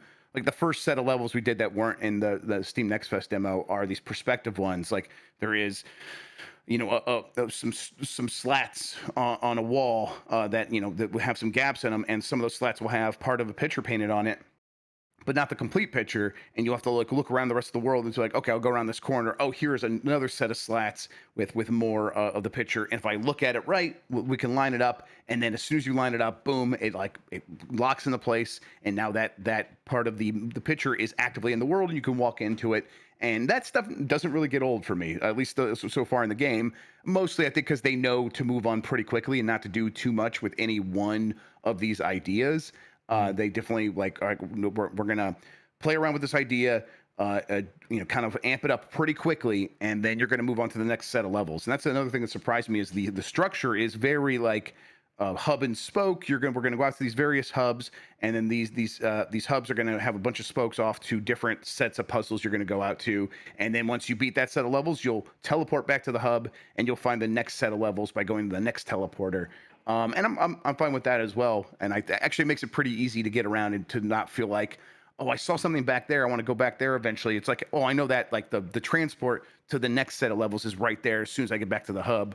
So it makes it feel manageable. I am kind of flying through it. I've only played basically what people will see in the quick look, and it feels like we're getting pretty close to being halfway done. There's a progress slider on the like save game thing, and it's like, I played like an hour, and I feel like I was like a third of the way through the game. So I think it's gonna be pretty short, but like I do prefer that rather than like wearing a gimmick thin. It seems like it keeps it fresh and it moves on before it gets too old, I think. Yeah. But overall, it continues to be pretty impressive. I mean, the gimmick itself, it really was made for that, like that TikTok that Sean made for us of, hey, we're showing off the game. Isn't this amazing? And yes, you could show Viewfinder just about anybody, and they're going to be impressed by the central core gimmick, and that gimmick continues to work. And I got the camera in like the third world or third set of stages or whatever, and it works a little bit different than it does in the demo. It has like a counter, so you can only take so many pictures, but that just makes you think more creatively about how to solve these puzzles, and it works. It continues to be very, very cool. So it's definitely something I'm into still. I'll beat the drum again that we need a better name for this genre. I know we say puzzle games, but puzzle games can be Tetris and Puzzle Fighter and very different blocks dropping from the sky. I'm talking Portal, Talos Principle, Quantum Conundrum, The Witness. What is it? Someone did it during our stream, and we're all just too fucking brain dead to remember. Puzzler Walker? Puzzle Walker? No. Someone did it. I see people saying first-person puzzler. That's too wordy. We need like a catchy, a word or two. Mysteries, but Mist is all capitalized. You son of a bitch. I love Mist. Mist is great. Thank you. Okay. I'm looking in the chat. First-person puzzle game. Mist fits, no. Witness likes, no. Lucy James's dad's favorite series, Mist. Mist, really? Yeah. Damn. I gotta talk with Lucy's dad about Mist. That game fucking rules. I don't think I've ever seen Mist in action. I've never seen it. I've never touched it. I don't know what the hell it is. I don't think it does go into action. There is literally not a game on this planet that you would hate more. I like puzzles. I like using my noggin. Like I like logic puzzles and stuff like that. But I've heard it's more mix this bullshit with this Captain bullshit. Logic. I know. Over here. I'm a logical man. That was my favorite shit in school. Was logic puzzles. I love that stuff. In school, I think you might like Riven more than you would like Mist. Riven, the sequel to Mist. Riven, the sequel to Mist. Yes. I think you might like Riven more, but they both have just like an unbelievable amount of like pixel hunty horse shit in them. Okay. Well, that's why Mist is so sort of like hated at times, right? Yeah. I love those games though. I'd be curious to try it sometime. Yeah. Didn't we say it was like Puzzle Walker or something? Yeah, like I said that earlier, Doug. What the heck? Yeah, you did. Okay, cool. Yeah. Puzzle Walker. Austin Puzzle Walker. Yeah.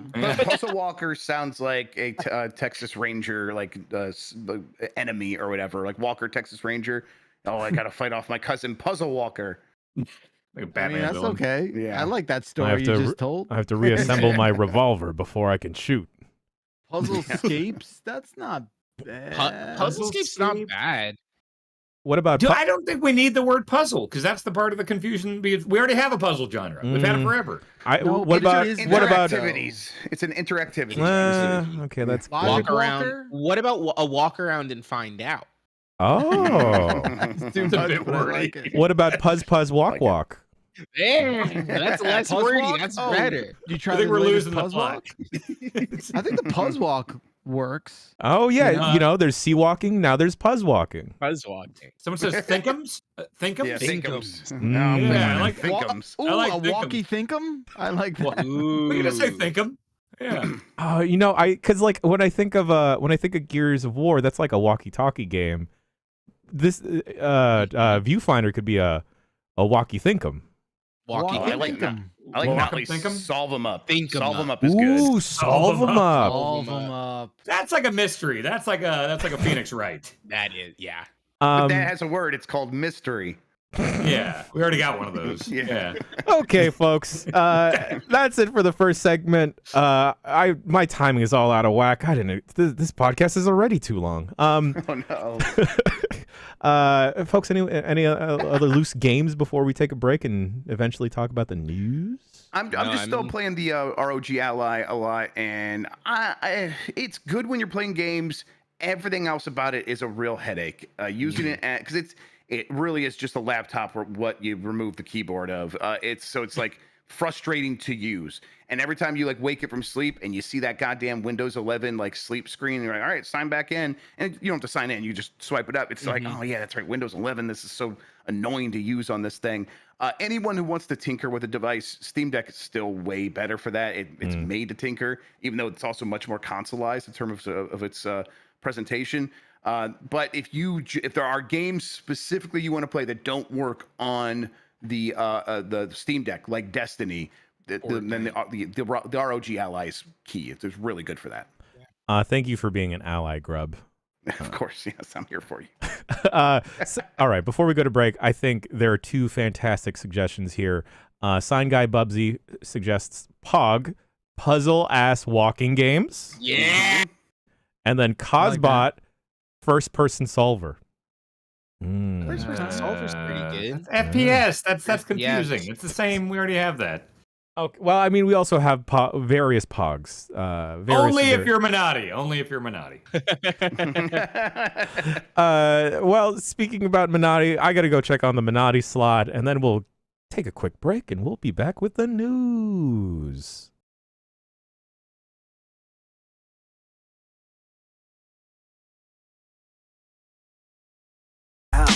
Everything he's spinning is moving the crowd. Listen up for yourself. This is how we make it bump, bump, bump, bump, bump, bump, bump, bump, bump, bump, bump. Make it bump, baby.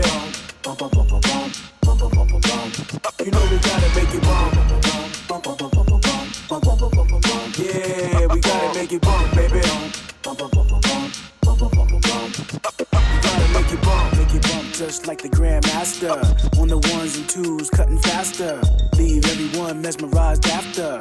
Dope moments like this should be captured. I've never been accused of faking the funk. Some like sipping booze, some blazing the skunk. I keep the girlies shaking their rump. Specialize in making it bump. Baby, make it bump, bump, bump, bump, bump. Make it bump, baby. It's what the people want, baby. It's what the people want. We gotta make it bump, bump, bump, bump, bump. Let's make it bump, baby. From the back to the front, baby. It's what the people want. Make it bump, bump, bump, bump, bump, bump, bump, bump, bump, bump. Make it bump, baby. Bump, bump, bump, bump, bump, bump, bump, bump. You know we gotta make it bump, bump, bump, bump, bump, bump, bump, bump, bump, bump, bump. Yeah, we gotta make it bump, baby. Bump, bump, bump, bump, bump, bump, bump, bump. We gotta make it bump, bump, bump, bump, bump, bump, bump, bump, bump, bump. Make it bump, baby. Bump, bump, bump, bump, bump, bump, bump, bump. You know we gotta make it bump, bump, bump, bump, bump, bump, bump, bump, bump, bump. Yeah, we gotta make it bump, baby. Bump, bump, bump, bump, bump, bump, bump, bump.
what a wonder, encore.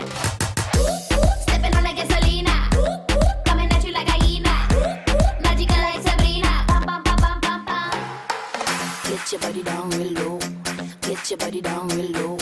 Get your body down real low. Get your body down real low. Get your body down real low. Get your body down real low. Get your body down real low. Pop, pop, pop, pop, pop, pop. Go. Get your body down real low. Get your body down real low. Get your body down real low. Back it up, back it up. Go. Get your body down real low. Get your body down real low. Get your body down real low. Pump, pump, pump, pump, pump, pump. Go. Get your body down real low. Get your body down real low. Get your body down real low. Back it up, back it up. Go. Get your body down real low. Get your body down real low. Get your body down real low. Pump, pump, pump, pump, pump, pump. Go.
Nikki, I have a question for you now that we're Sure. back with the Giant Bombcast, episode 798. Those machines in Mhm. bars, sometimes you Mhm. have them at your house, like Mhm. Jeffrey Grubb does, where you are shooting baskets into a basket. Sometimes the basket moves around if you're at a Dave & Buster's, perhaps. What do you call that? That's a Papa shot. Yes, yes, yes, yes, yes. He's right. They're right. They're right. Yes, that The is it. Papa shot. That is it. Absolutely. I said that recently, and people thought I was nuts. Wait, what else are they called? Well, I don't think I've never heard it called Papa Shot until Dan, but I'm not like against calling it Papa Shot. Sure. It just it was not like oh, everyone knows that's called Papa Shot, and that's what Dan was trying to make it sound like. Oh, It's what they're called. that's what they're called. I can't. What would you call it? I call it the basketball game at Dave and Buster's. Yeah, actually, yeah. We'll take that too, right? Yeah, listen, Trebek's not giving you that one. That's not close enough. Yeah, that's fair. Okay. That's fair. Okay. This one I got doesn't have any branding on it, so it doesn't say Papa Shot anywhere. That must be trademarked. I don't know. Well, Dan, we'll just start calling you Papa Shot. Does that Shot. Papa Shot? I'll take it. Yeah, I'll take it. I feel like you got to wear like an old cabbie hat and have like I'm not a hat guy, but I got a big fat head. Yeah, you got big hats. No hats fit me. Are you sure? It's not a good situation. It's got to be like a big fat head hat. Otherwise, there's no way that's true. You don't have a big. I have an embarrassingly. No, man. It's it's mine's 30% bigger than yours. It's 30. Why is it still a competition? It sounds like. Exactly. I'll win. Welcome to Giant Bombcast. Where have you been? He has to win this. I just dropped a link in the chat for a hat that would I think fit Dan. From a company that I won't name on the podcast, but I think this hat would fit Dan. Oh, why is Jeff Bacalar their mascot? I'd wear that. They do this in like hockey. They were doing this in hockey. They were like making these very large, stupid big hats. hat. But for folks like I watching like it. live and clicked on the link that Nikki dropped, I need you to look at this logo of this company that we're not going to mention. Mm-hmm. And that's Why? That's just Jeff Bacalar. Are we trying to get a sponsorship? Well, yeah, exactly. No free promo here. Oh, right. You're saying the logo is me? Yeah, it just looks like you. It's like that's a little jib. That's a large hat, though. This person is this. The face, though. The face is you. You're a hat guy. You got a normal size head. It's because this. He has like a little smirk. Bacalar always has like a little smirk. Glasses are the same shape. Yeah. I'll take it. I'm the hat person. I'm that. That's you. I need to see Dan wearing a hat. I just want to see it. I would like to be able to wear hats. Hats seem fun. It seems like there's a lot of variety you can do.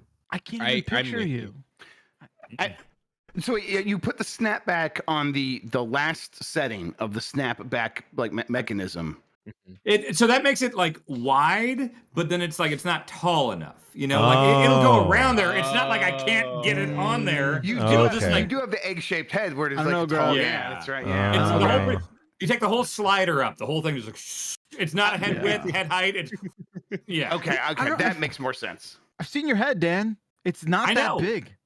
You get a tape measure next time. What do you measure? Do you know your hat measurement? Just do a little bit of phrenology. What's the Here, Kayla's got a hat here. Let's okay, try this. Oh, good. Within arm's reach. Love it's gonna fit just like a hat. Yeah, see, look at this.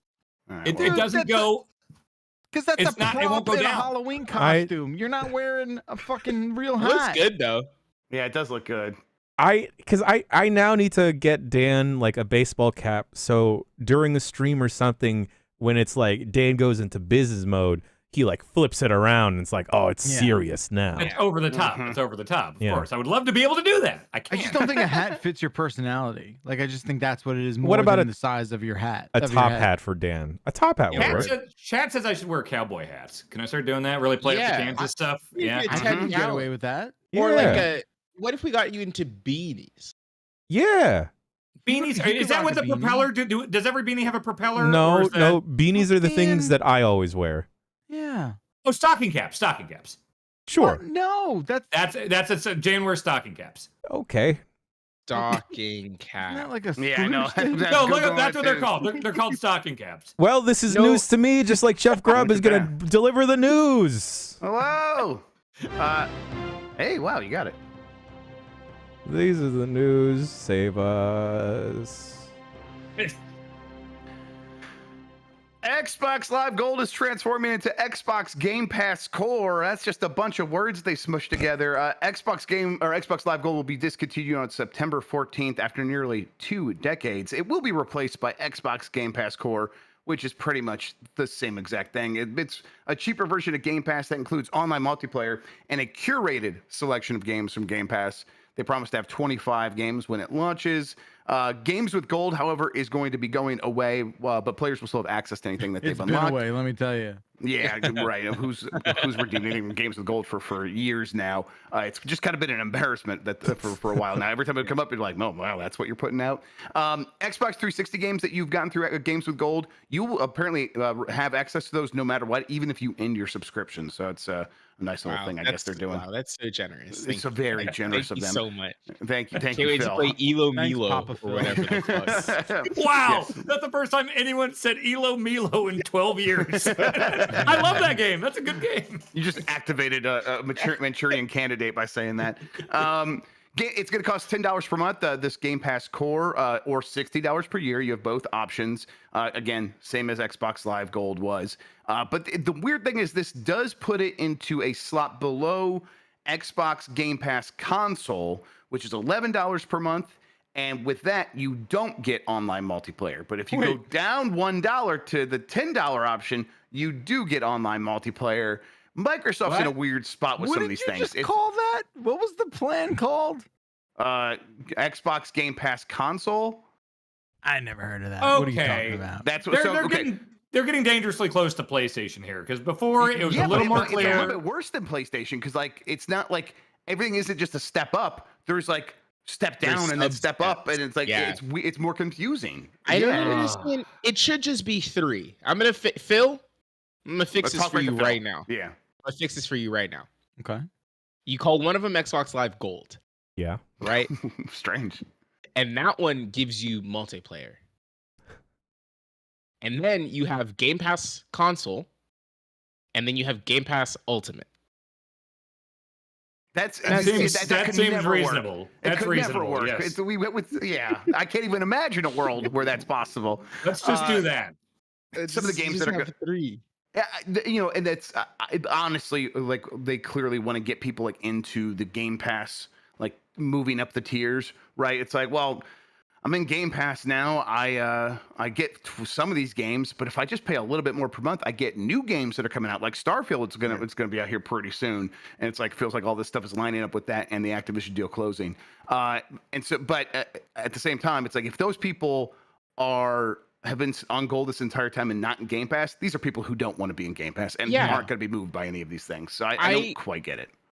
As a person who, when growing up, did not have very much money, so like when trying to figure out doing the math on like, can we do Gold this month? Like, can we have Gold this month, or is this going to be a Gold free month? Because I was like paying month to month.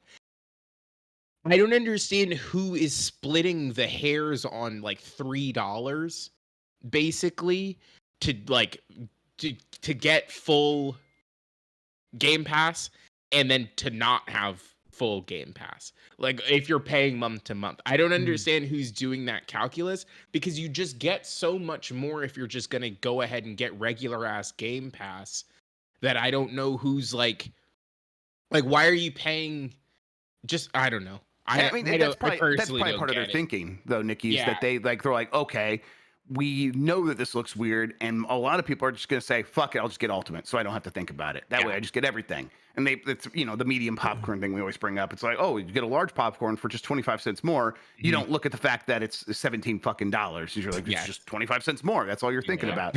So that's probably what they're going for here. I don't know necessarily that they've engineered these tiers to facilitate that sort of thinking, because I personally am getting hung up on like, wait, console doesn't have online multiplayer, but the $1 cheaper does. That's pretty stupid. And they need to just fix that. They need to just put online multiplayer in all of these.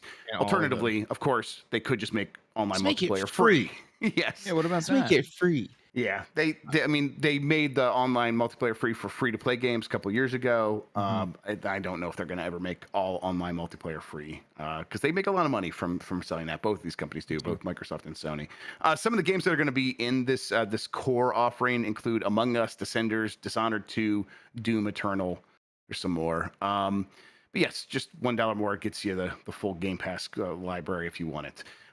This is something they pulled the trigger on over the weekend, seemingly to line up with the news around Microsoft winning the FTC case, and it's seeming like everything's going to go through with the Activision deal. So Microsoft won the FTC case. California Judge Jacqueline Scott Corley has allowed Microsoft to proceed with its acquisition of Activision Blizzard after denying the FTC's request for a preliminary injunction.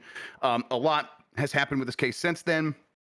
For example, the FTC appealed the decision, and the Ninth Circuit denied that motion. The FTC's attempt to block Microsoft's acquisition of Activision Blizzard before the July 18th deadline has failed.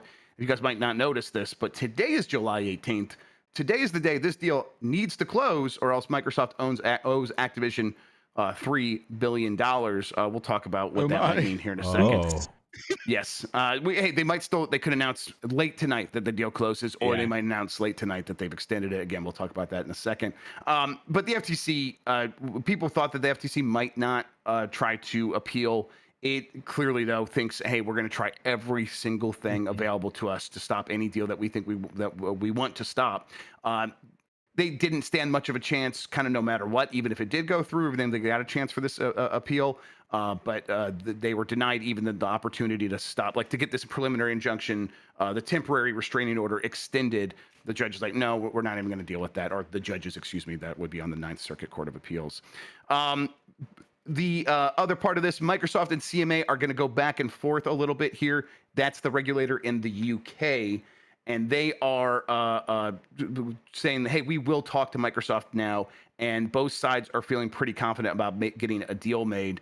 Microsoft, of course, won that ruling with the FTC, and that led to the CMA saying, okay, you know what, let's all just pause any appeal that we're doing in the UK and take a chance to sit down and see if we can agree one-on-one on a new deal that would answer our concerns. And if people remember, the CMA's concerns had nothing to do with Call of Duty. They dropped all of those complaints during the process and instead focused on cloud gaming, where they said Activision and all these other games are going to give Microsoft an advantage in the growing cloud gaming space.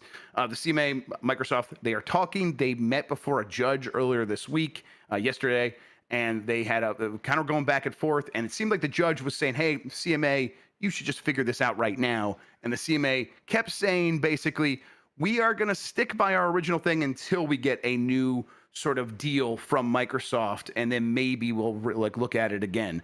So that's where things are a little bit troublesome for Microsoft with closing the deal today on July 18th, because the CMA is still standing in the way and doesn't seem like it's going to give Microsoft an easy bypass of that. And it seems like also Microsoft doesn't want to cut out the UK if it doesn't have to. They want to keep things amicable overall. So, Rob, yes, please. Who do you think has the more lucid argument against the acquisition, the CMA or the FTC?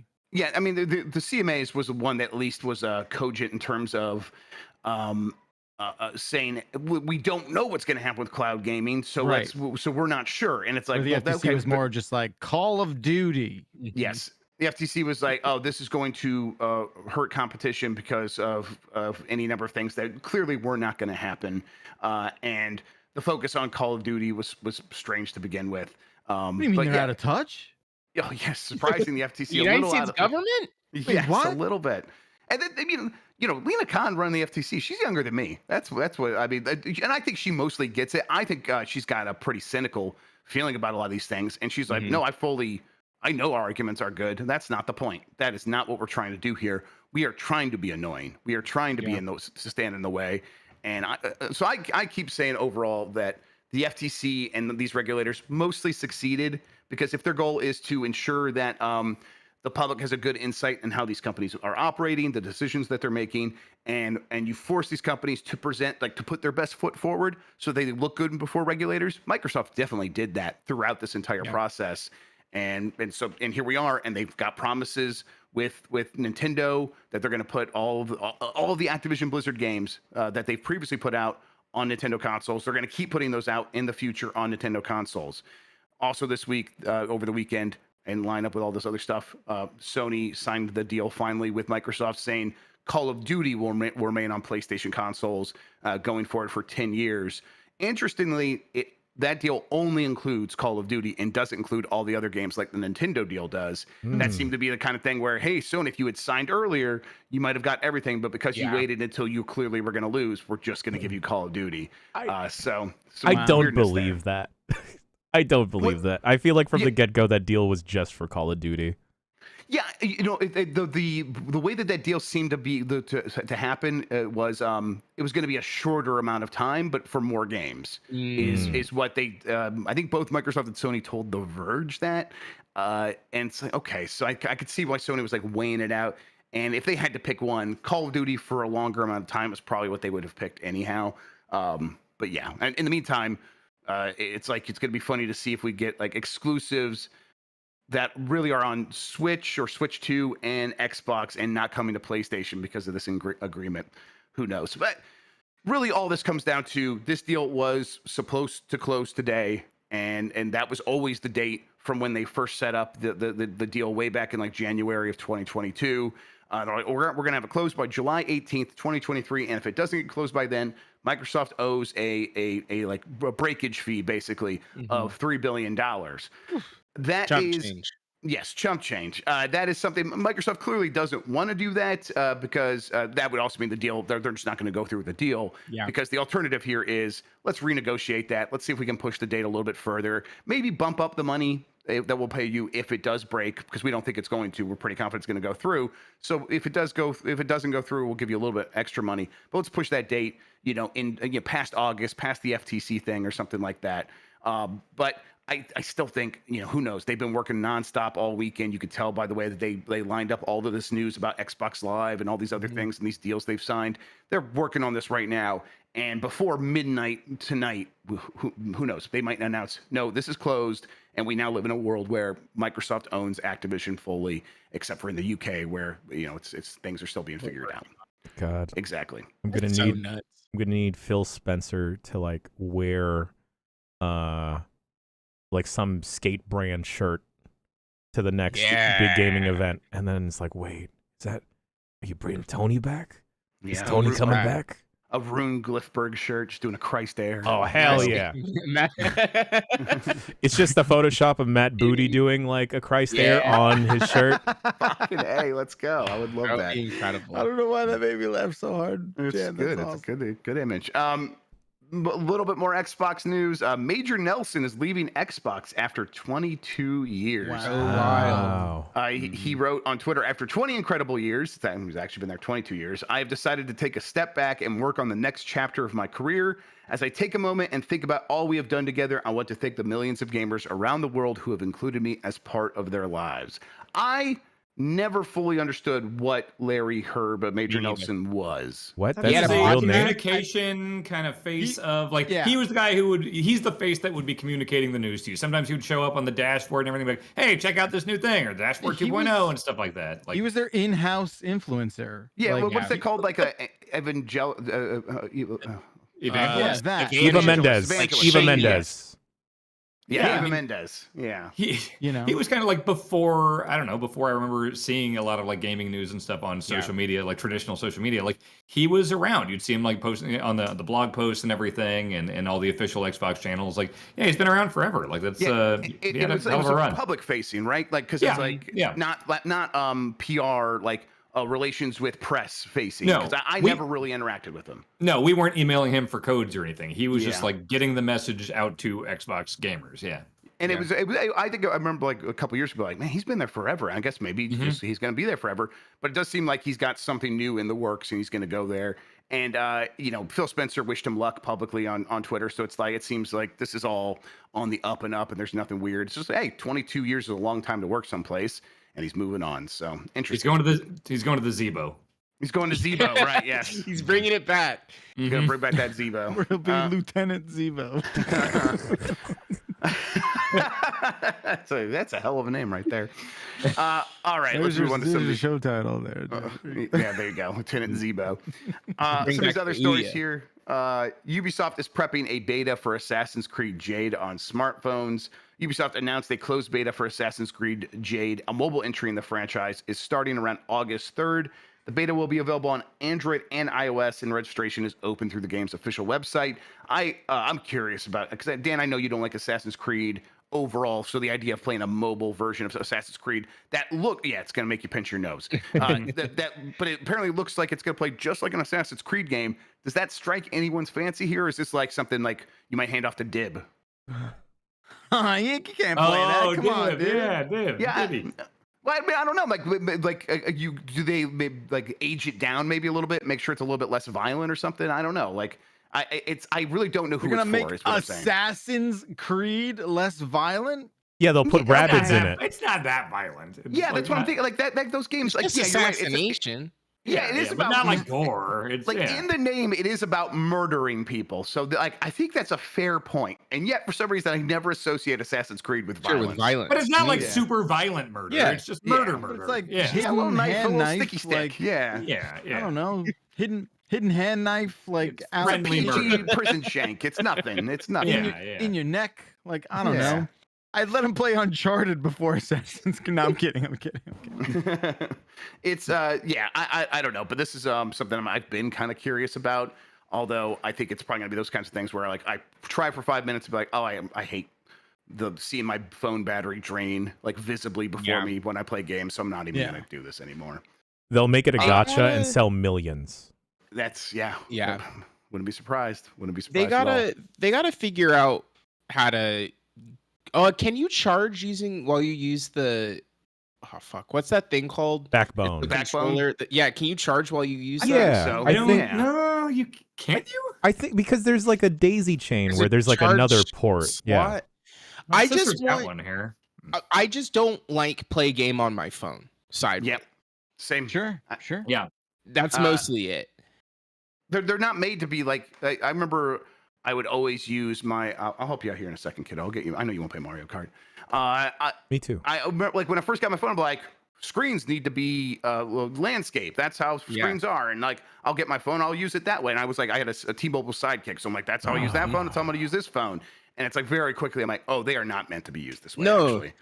And it's like I think Backbone should make one for the iPad Mini. I would be Oh. much more like interested in.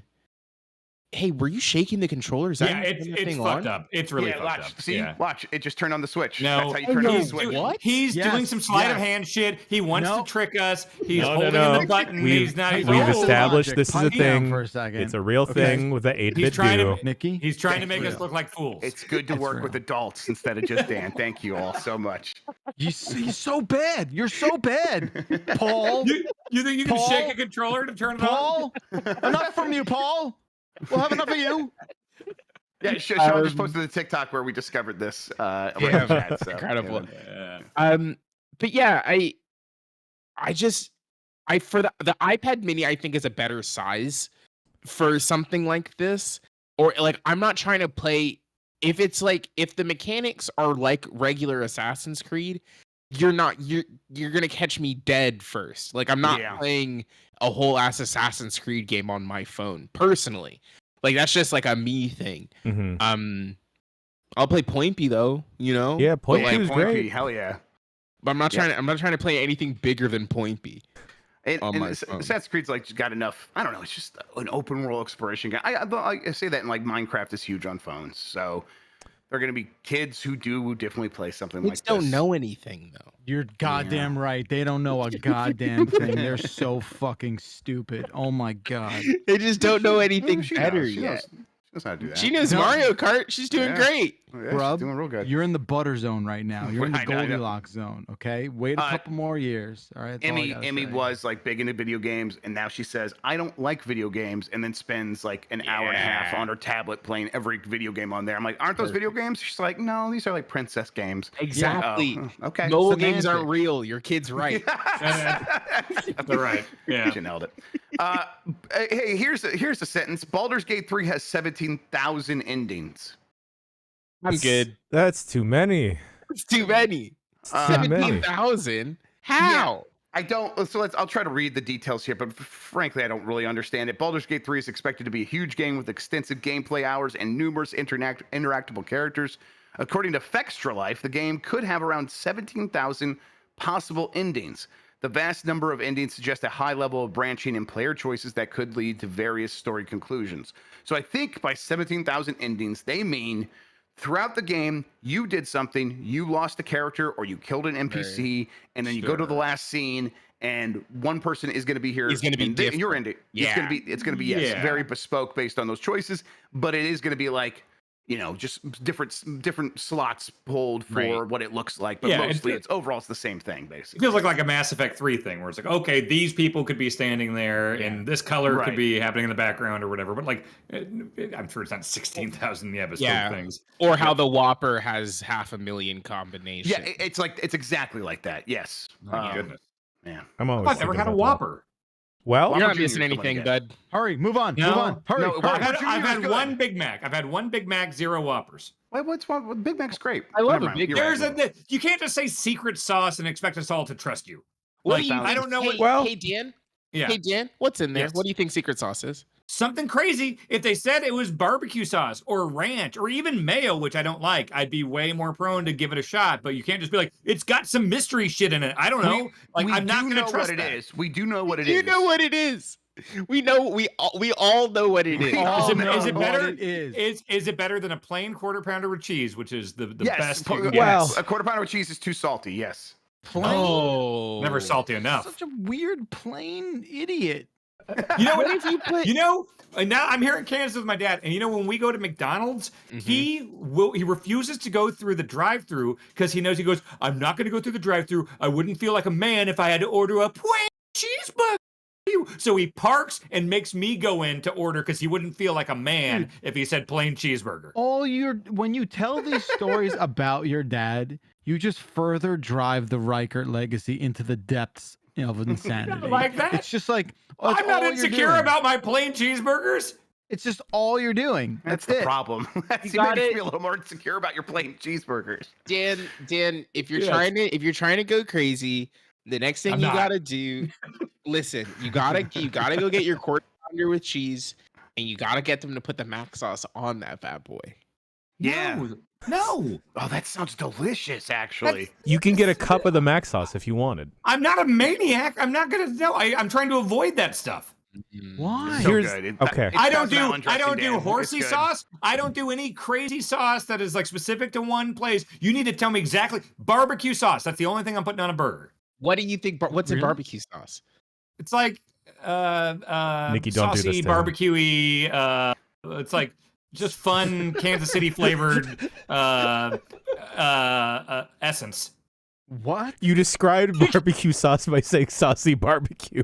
Am I wrong? Am I wrong? Kissed a barbecue and brought it to life and then turned it into a sauce. Look, that's what I don't know where barbecue comes from. I just know it's very I know and it's great here. It tastes delicious.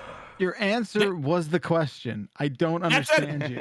That's not how you win Jeopardy. I was afraid to try barbecue until I was in almost done with college. So, but I got there. I was brave. Yeah, it's barbecue sauce is so brave. One of the it's one of the no. It's not. I don't like ketchup. I don't like ketchup. So ketchup is never on a burger that you have. I've never once had ketchup on a burger in my life. I've had hot dog.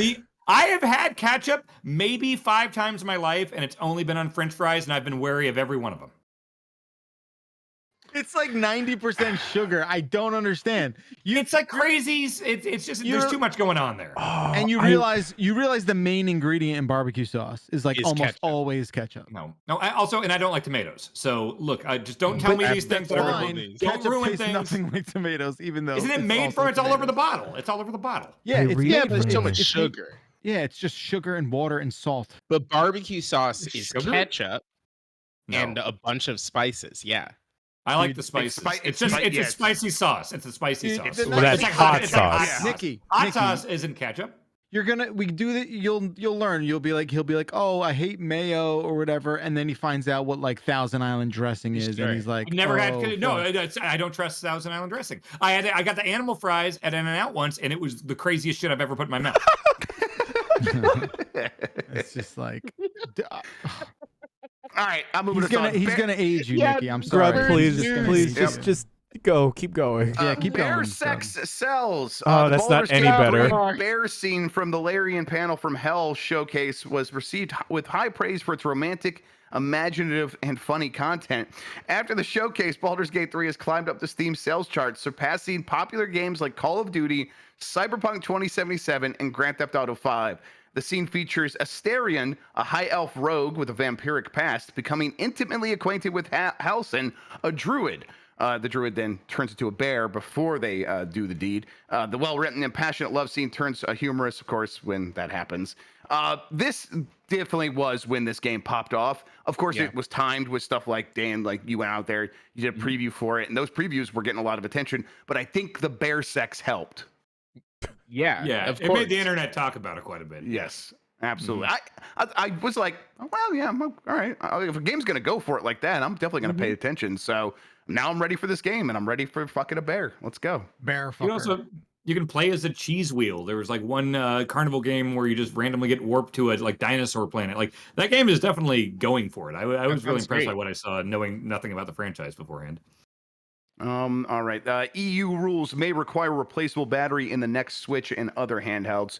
The European Union, has introduced new regulations requiring future consumer tech products, including gaming handhelds like the Nintendo Switch successors and Steam Deck, to have user replaceable batteries by 2027. The mandate aims to reduce environmental and societal impacts caused by discarded batteries and promote a circular economy by encouraging recycling and reusing old batteries. Sure. The regulation covers portable batteries for appliances, light transport vehicles, and other devices. Gaming handhelds are specifically included in these new regulations, according to an EU representative. I think this is good. I think they should definitely expand it to include controllers, because I want my controllers to have replaceable batteries. Even if they're rechargeable, replaceable batteries, please. When they say user replaceable, is Nintendo going to be able to be like, yeah, user can replace it? You go buy the screwdriver. Yes, so that's a very good question, and they specifically address that. It has to be readily commercially available tools to open it. So it can't be a specialized tool. So they'll probably just change the screws then, right? It just won't be a torque situation. They can't just do that, because in most of these devices, and I think this includes the Switch, the battery is glued in. So they will have to change their manufacturing process so that it doesn't require you to like pry it out and feel like you're breaking the shit. Yeah, no, it needs to be like phones were 5 years ago, where everything had a replaceable battery. Yeah. Who are we kidding? If it's Nintendo, you'll need like an oyster shucking knife to pry that bad boy open. Yeah, but those are great. Always good to have one in your wallet. Absolutely. You never know when an oyster might fall into your lap. Right. I don't know. Get a fight with an oyster. You know. Mother suckers. All right, let's see. Servers for old games keep getting fixed this week. It's weird. Microsoft has fixed the matchmaking servers for Shadowrun, the Xbox 360 multiplayer first-person shooter. Shadowrun was originally a tabletop RPG, was adapted into a multiplayer-only first-person shooter in 2007, featuring cross-platform play between Xbox Live and PC. Remember that? Games for Windows Live, everybody. The game's dedicated servers were shut down a year after release, leading to slow peer-to-peer matchmaking. Recent updates to Call of Duty games on Xbox Live seem to worsen the matchmaking for Shadowrun.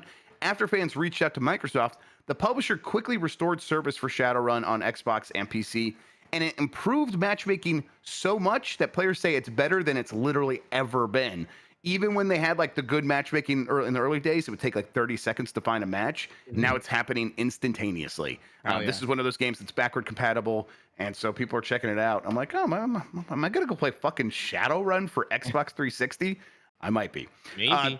Call of Duty also had a bunch of its servers fixed and turned back on for a bunch of classic games, and a ton of people have been playing them, especially Black Ops 1 and Modern Warfare 3 had huge numbers in the tens of thousands and over 100,000 in some cases over the weekend, at least according to their in-game reporting tools, which could be bugged. But either way, a lot of people were definitely playing them one way or the other. This is a cool trend, and I think this is also stuff that's like lined up with, hey, the deal's about to go through and we're about to add these games to Game Pass, so let's make sure that everything's working so we can do that quickly and that it's not going to be bad. I like going back to those old Call of Duty games. It got pretty miserable there in the last couple of years where everything was hacked and it was terrible. Yeah. Those were fun, though. Sometimes you would boot up a Modern Warfare 2 server and everyone you would just start running 1,000,000 miles an hour. You would hit a wall and the game would break because you went too fast. Like that was fun. Load. Yeah, but it was not the video game. It was something completely different. It was fun if you knew what you were going into. Yes. Yeah. Yeah, I can't imagine being like, all right, time to play some third-person team tactical on Rust. And then loading in and then falling through the floor or just like getting shot through every wall. Every bullet is an explosive RPG. Yeah, yes, absolutely. exactly. Yeah, that would not be a pleasant experience. No. All right. Last story here. A UK retailer doesn't want to carry physical games anymore. Tesco, the UK supermarket chain with over 2,800 stores, is going to stop selling box games once its current stock is sold. The decision is driven by the shift in customer preferences toward digital entertainment. The move follows significant discounts on video game products in Tesco stores this year. This is definitely something we've seen happen. The UK seems especially susceptible to this. A lot of people are going digital in the UK, it seems like. The Xbox Series S is selling way better than the X, and digital sales on Xbox seem to be much higher than physical sales. And this is another step in the push to an all-digital future, or do you think this is going to be like... like GameSpot is like also pulling out of like places like Ireland and stuff like that. Stop. Stop. Do we feel like this is the end for physical games, like manifesting before us, or is it like, well, especially retailers and like Walmart will still have it, but somebody like a grocery store in the UK, of course, they're going to stop selling it. I don't know how you guys feel. I didn't even know why were they in that business. To begin with, I'm looking at their website and they just have pictures of chicken and stuff. Yeah, Tesco is like a real grocery grocery store. Like I didn't know they even had video games. Like, good for them for getting out of a business they shouldn't have been in. I think it's the kind of thing where it draws people in. It's one because like the margins on selling physical games are very, very, very low. So I think the idea was this is a thing that gets people into our stores, and then we could sell them roasted chickens. But yeah. It makes sense. I'm just guessing here, but it makes sense, especially like I would venture to guess that digital games by comparison probably sell better in countries like that than they do here because they probably have better internet infrastructure. Yeah. I think because they're so small, geographically speaking, right? I think also the history of the UK's video gaming scene is much more PC based, and the idea I think they probably just adopted that sort of mentality faster because it's like they don't have quite as much love for like cartridges and stuff like that. Like they didn't necessarily have that as much as other countries. So I could see them being like, yeah, well, digital games, whatever. I don't have an affinity for this. Maybe I'm wrong. That could be wrong, but that seems to be. But by comparison, like there's still a sizable, chunk of the population in the U.S. that probably does not have the internet that you need to download a 68 gigabyte game. Yes. Where I imagine everyone in England is like, fiber, baby, Fiber. I guess it is just interesting. Tesco like specifically said it's because consumers are going more digital. So, and that's going to be a trend that is not going to slow down. So people, I do wonder where this settles.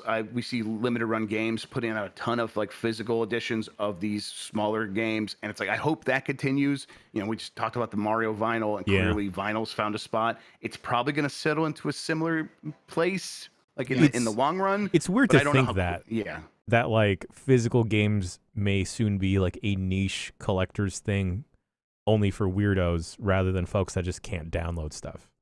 Yeah, that's. For the Dans of the world, sure. Hey, now. No, even like current stuff, like, my sister here, she buys physical all the time just because it's easier to sell when you're done with the game and put that towards it. Like, the shit I was doing on like Sega and Super and stuff like that, like there's a legit reason there, even if you can download. Like she's got fiber here, but she still prefers to buy physical. So there is an audience, Yeah, I mean, for that audience, and it's like, that is just being fiscally responsible, right? Because digital, you can't bargain hunt. You can't go out there and look for the best deal. You can't do comparison shopping. That all happens on the physical retail side. And that's what drives companies like Ubisoft to drop the price of their games super fast after it's like, well, these stores have a bunch of Mario plus Rabbids, the two, Yes. and they can't sell it, so they're selling it for $40 right now, and it's still $60 on the eShop. So I'm just gonna go get the physical version, and that's just people being smart with their money. Sure. And that's also like a hassle for these companies where they're like, well, we don't control that stuff. We can't control those pricing always, and we don't get the full dollar value of selling it over there. So like, and manufacturing things has a cost associated with them. So it's all these headaches that these companies hate. So you can get why they're pushing everybody towards this digital future, but there's going to be a pretty strong stand from people who are like, oh no, I like saving money and this is how I do it. I like saving money as well, but I'm looking around me, and the only thing that can take physical media for games is my Switch. Like, I can't throw a disc in this computer. I can't throw a disc in this PS5. You could. Oh, you got a digital PS5 too? I didn't know that. Yeah. Oh. Yeah, see, I don't know. When I was buying them, I also the new consoles at the time. I was like, you never know. You never know. I did the same. Yeah, and I'll use the Series X as like my 4K Blu-ray player. Right. But I've also bought the PS5 disc version, and I don't know if I've ever used that. Yeah. I also like remember when Death Stranding came out, Sony sent us. We asked Sony for code, and they were like, no, and we were like, oh, okay, cool. And then on the day before release, we got an email that was like, hey, tomorrow you're gonna receive 6 copies of the game in the mail. Yeah. Yep. And then they sent us physical copies of Death Stranding via FedEx overnight. So I was like, I might randomly get a game physically for some reason. So yeah. Yeah, that was the 3DS. Nintendo sent mostly codes throughout the entire life, and at the very end, and they're like, "And here's WarioWare Gold physically." I'm like, "What the? Why? Yeah. This? You guys are being you're so goddamn weird." Whatever, I'll take it, but whatever. So yeah, that's like that. You never know. I definitely said that to myself, and I'm like, this time I'm like, you know what? Fuck it. I'll just say no. I can't play it if they have to send me a disc. Oh well. All right. You know what? That does it for the news that I have written down here. I'm handing this show back over to my buddy Jan. That's me, your buddy Jan, and I'm gonna pour up another cup of coffee because my internal clock is all out of whack, and we're gonna take a quick break and be back with some emails. Yeah, this leap year. Of whose podcast. idea was it to move this up? These chuckleheads. These chuckleheads. Damn. You know, I was like, and I'm Move like, to a better time zone. You know? I know. I'm waiting for you guys to come east. Central. Let's all go mountain time zone. Let's do it. You know, I was so juiced when like we were only on 2 time zones. I'm like, oh, cool. I don't got to think too much. Yeah. Now we're back to 3. You know what? Let's get someone in Hawaii. Let's do that. Let's mess it up even more. While I think about Grub has been central the whole time. I just wanted down here to join him. Yeah. True. All right. Well, we're running out of time. I'm going to fade to black.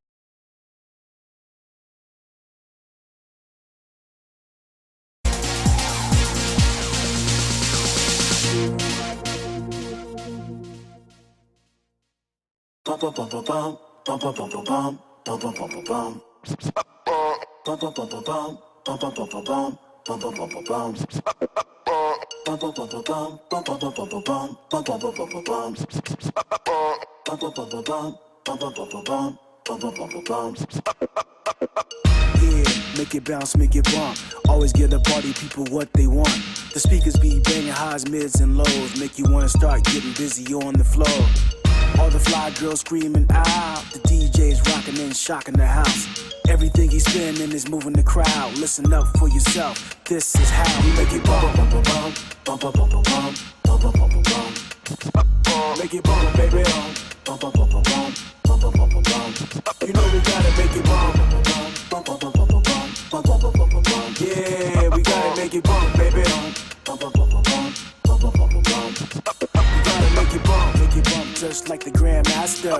On the 1s and 2s, cutting faster. Leave everyone mesmerized after. Dope moments like this should be captured. I never been accused of faking the funk. Some like sipping booze, some blazing the skunk. I keep the girlies shaking their rump. Specialize in making it bump, baby. Make it bump, bump, bump, bump, bump. Make it bump, baby. It's what the people want, baby.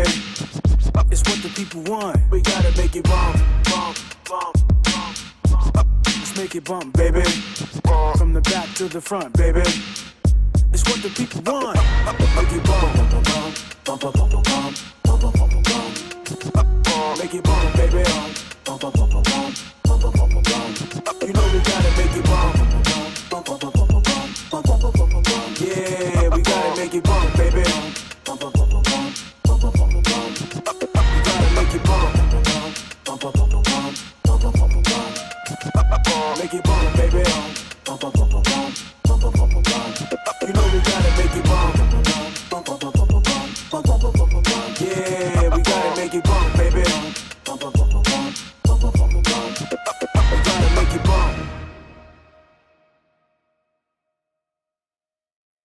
Papaya pie, papaya pie, papaya pie,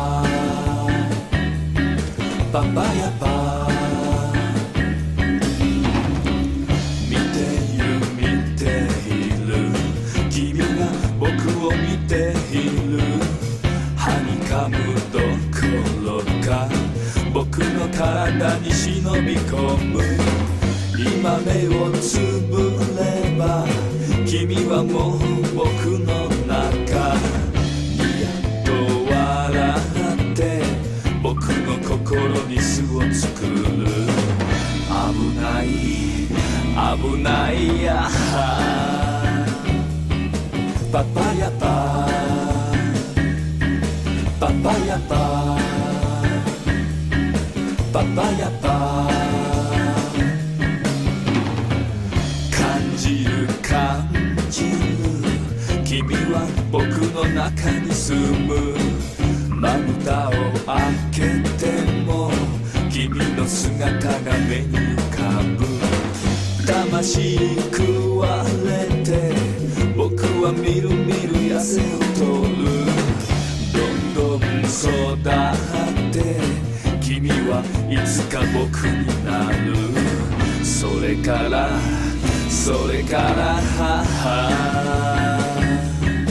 パパヤパパパヤパパパヤパ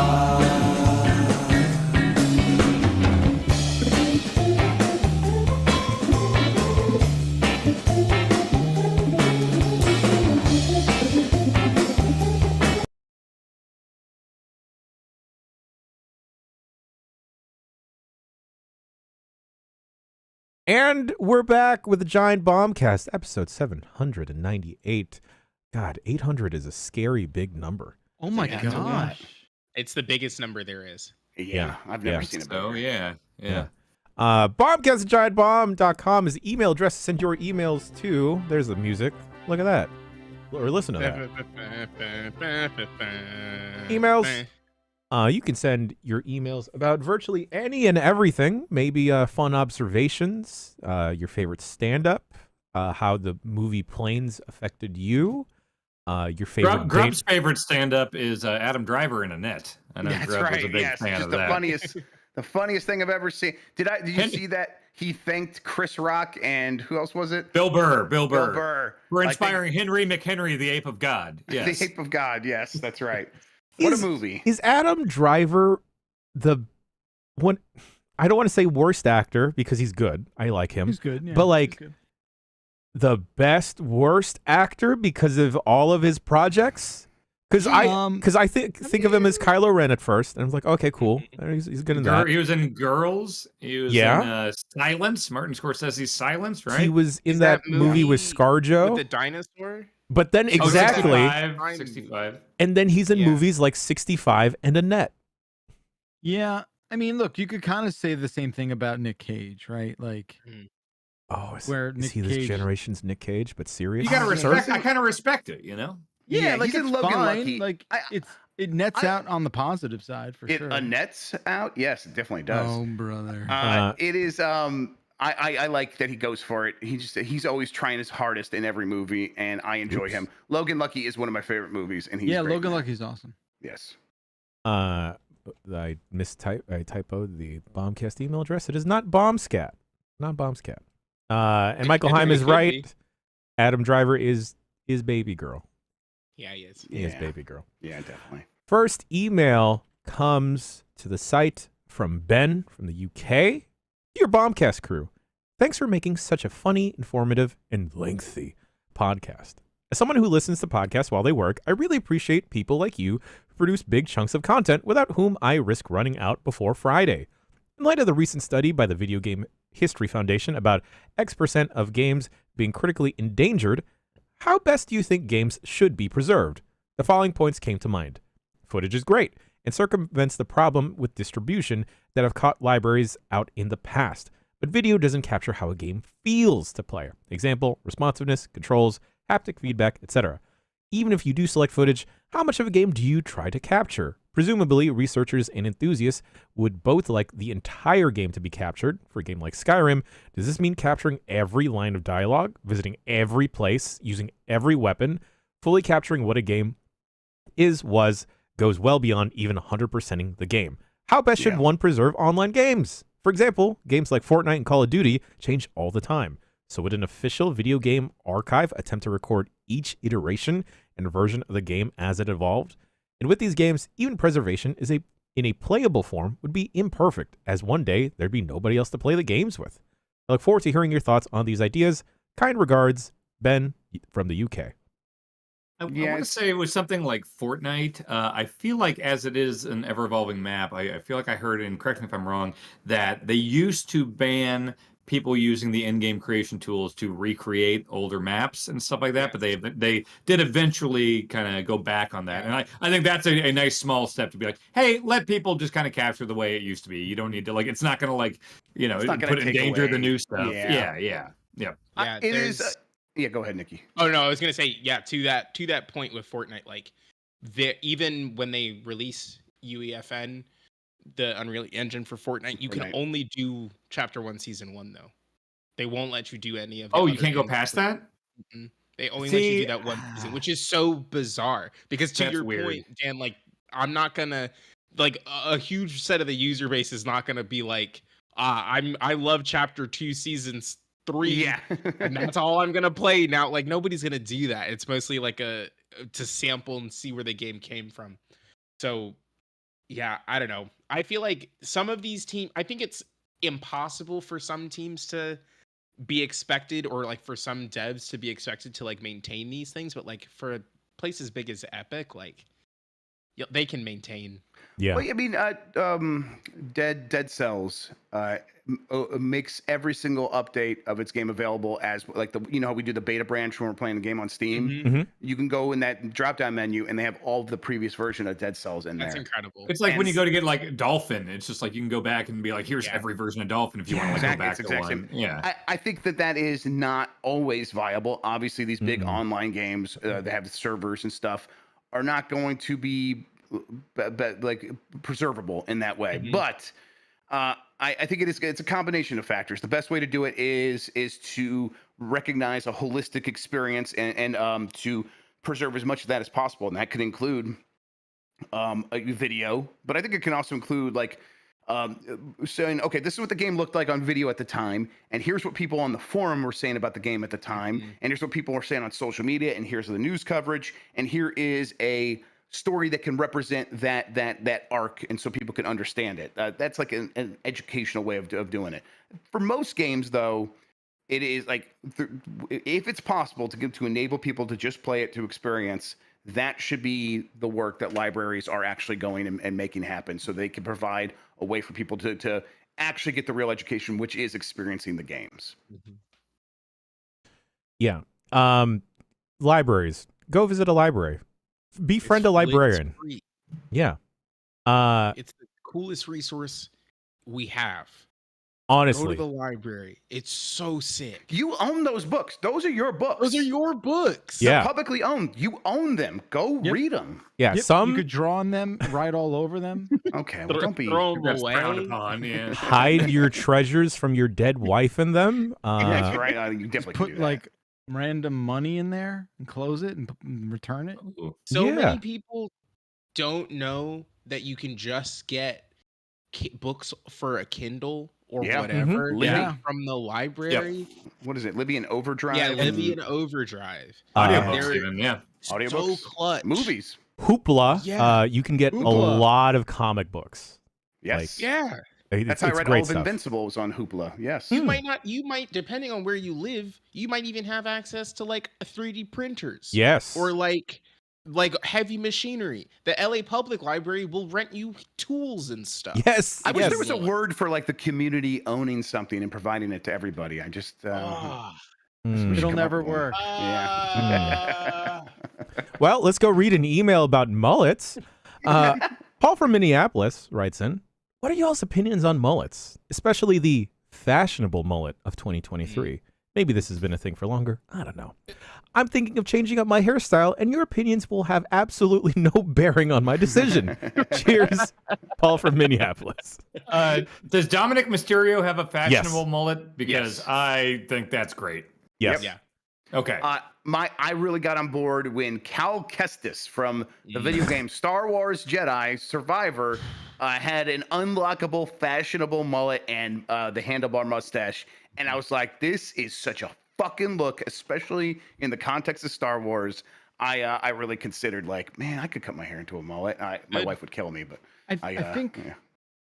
Yeah, you're right, Grub. Like, I think would yours curl in the back though? Yeah, like, mine would definitely be the Canadian waterfall. Yeah. Yeah, because that's I love that. That's the thing now.